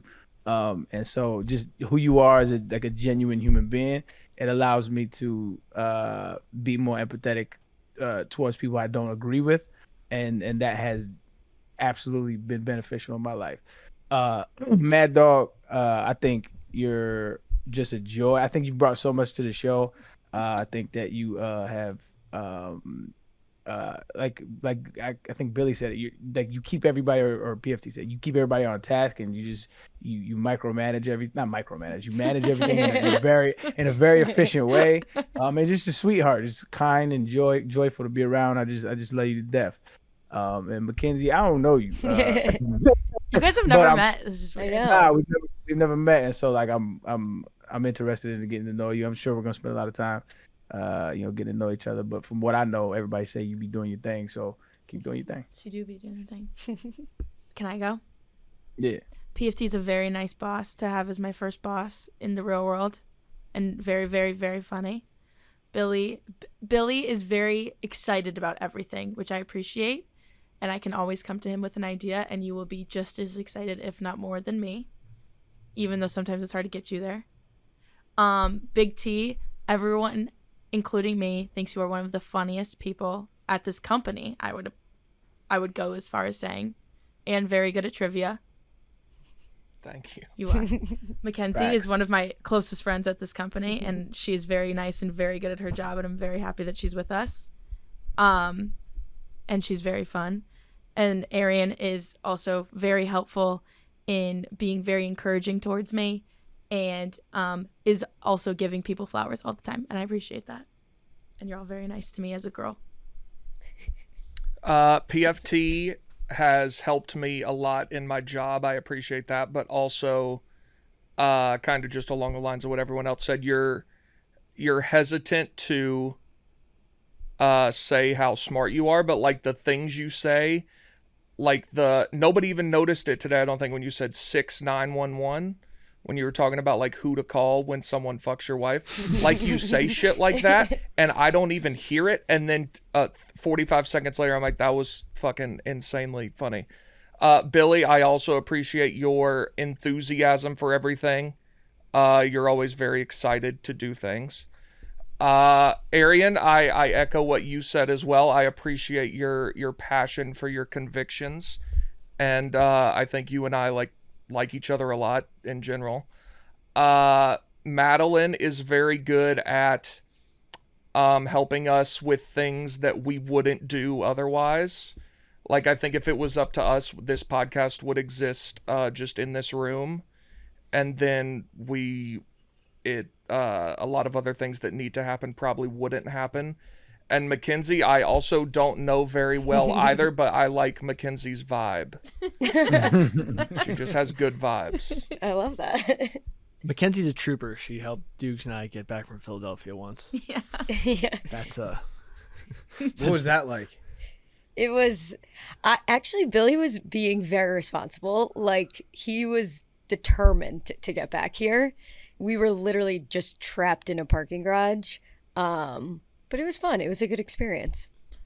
I feel like when it's up to it, like when Dukes and Billy are together, like Billy will take the more responsible role Yeah. most Yeah. of the time. I He's feel like it's forced not into that that. hard though. Yeah. When you're with Dukes to be the more responsible. No, which I love Dukes. Dukes but actually. the bar is low there. It's crazy, but Dukes brings out the best in me. That is crazy. Because I realize someone has to be the adult. Billy is a good road trip guy, for sure. I'll add on to his compliment. Billy is a great road trip partner to have. I don't think that there's anybody at this company that I would necessarily would have enjoyed the cross-country trip to the Super Bowl with more than Billy, because he's curious and he's always down. He's down to ride. Sweet. That was fun, guys. Thank you, guys. All right, I think that's a good way to end it. Yeah. That's a good voicemail. Positivity. We all slay. We all slay. Great job, everyone. Like, And I love the listeners. We have Yeah, let's compliment the listeners. Okay. You have great taste in podcasts. Yeah. You guys are the reason we can pay rent, Thank which you, is very guys. nice for that. No, we've got One of very- you motherfuckers is a murderer, so stop doing that shit. Yeah, just leave Just it alone. imagining that one Macrodosian who's sitting there who's like just has committed a murder. And we're just like, we know you did it. What you should do is go, like, turn yourself in. It's going to be No one else has to get hurt. just please, we want you to do that. There are probably people like who have done terrible, awful things while this show was playing. Do you think anyone's I gotten mean, when you into- think about it, like White collar crimes. not a not insignificant amount of people listen to this show. So like the odds are something really terrible. they're traveling intentional. to Thailand. Yeah, on the plane to Thailand. Do you think anyone's gotten in a car accident while this has been playing? Oh, I don't want to think about that. Oh, Yeah, that's for sure. That's- morbid. Not Yeah. died. Not a bad one. I mean, if No, but like a fender bender. Probably when Billy mispronounces something. Yeah. Yeah. Steer off the road. People got in car accidents when Billy said Niklaus. Oh for yeah, the Nick first Klaus. For sure. What was the one he said the other day? It was accolades. accolades. Yeah, when someone said accolades. He said he Accolades? said scotch free. Yeah, Scotch Scott. free. Somebody drove Scotch into free. a tree. a when lot they of heard that. people thought it was scotch free. That was the first time I'd heard anyone say that Because in my life. there's people who agreed with me because they thought it didn't stick. Scotch free didn't stick. Of all the explanations, that one at least does kind Makes of make sense. sense. Because what does scot free mean? Is that just like a anti-Scot? I looked it up when Slur? I looked it up when you said it. Actually, it was like a Scandinavian word. It was like SKAT, and then that became scot free. Fascinating. Scat meant like I'd have to look it up Problem? again, but yeah, it meant anyway, it was something like that. Back when there was anti-Scottish sentiment. Scots need not apply. Oh, it was a tax. So if you Oh. didn't pay that, you were You scot got free. scot free. Oh. That's kind of cool. All right. Well, we'll see you guys on Tuesday. We're gonna everyone bring a Duluth fact. Are you gonna be here, I will. or are you gonna be online? I'm going to be. So little look ahead. Going down to Houston Oh yeah. for the Final Four. Mhm. Arian and I are going to hang out. Might be putting out some content this weekend, or we'll be recording the content. Mm-hmm. You're Not going to say what it is, but we'll link up. We'll build, and then We'll I'm build. going to be in Lake Charles, Louisiana, on Monday, and we're going to be watching the Final Four or the championship game there. And then I'll come back on Tuesday, I believe. So Monday, I can zoom in if we want to do Duluth fact episode. I've got some Okay, in the chamber. everyone needs to bring at least one Duluth fact because we're going to learn everything there is to know about Duluth, Minnesota. I'm like We're gonna so s- in on We're going to Duluth. start. Mad Dog. I don't want you to empty the chamber. I want you Don't. I to. won't. I want you to give one Duluth fact, and Right. everybody will have one Duluth Yeah. fact. I'm so in on Duluth now. All right, cool. bring 2 in case somebody uses yours. Yeah, good point. Well, Yeah. you can have the clip. You can bring your arsenal. I can bring the clip and then whatever I But don't unload, I empty it. unload. I got Yeah. the banana clip. Okay, well, only one, Billy. Okay. We're sniping. We're not shotgunning. Okay. All right. This all right. isn't a siege. Yes. Yes. That was good. That was Thanks. nice. So so I'll be on the show on Okay, cool. Monday, provided that I don't know what my exact schedule is that day, but as long as nothing pops up, I will be on the show. No one's hooping. All right. Well, we will see you guys next week. Love you guys.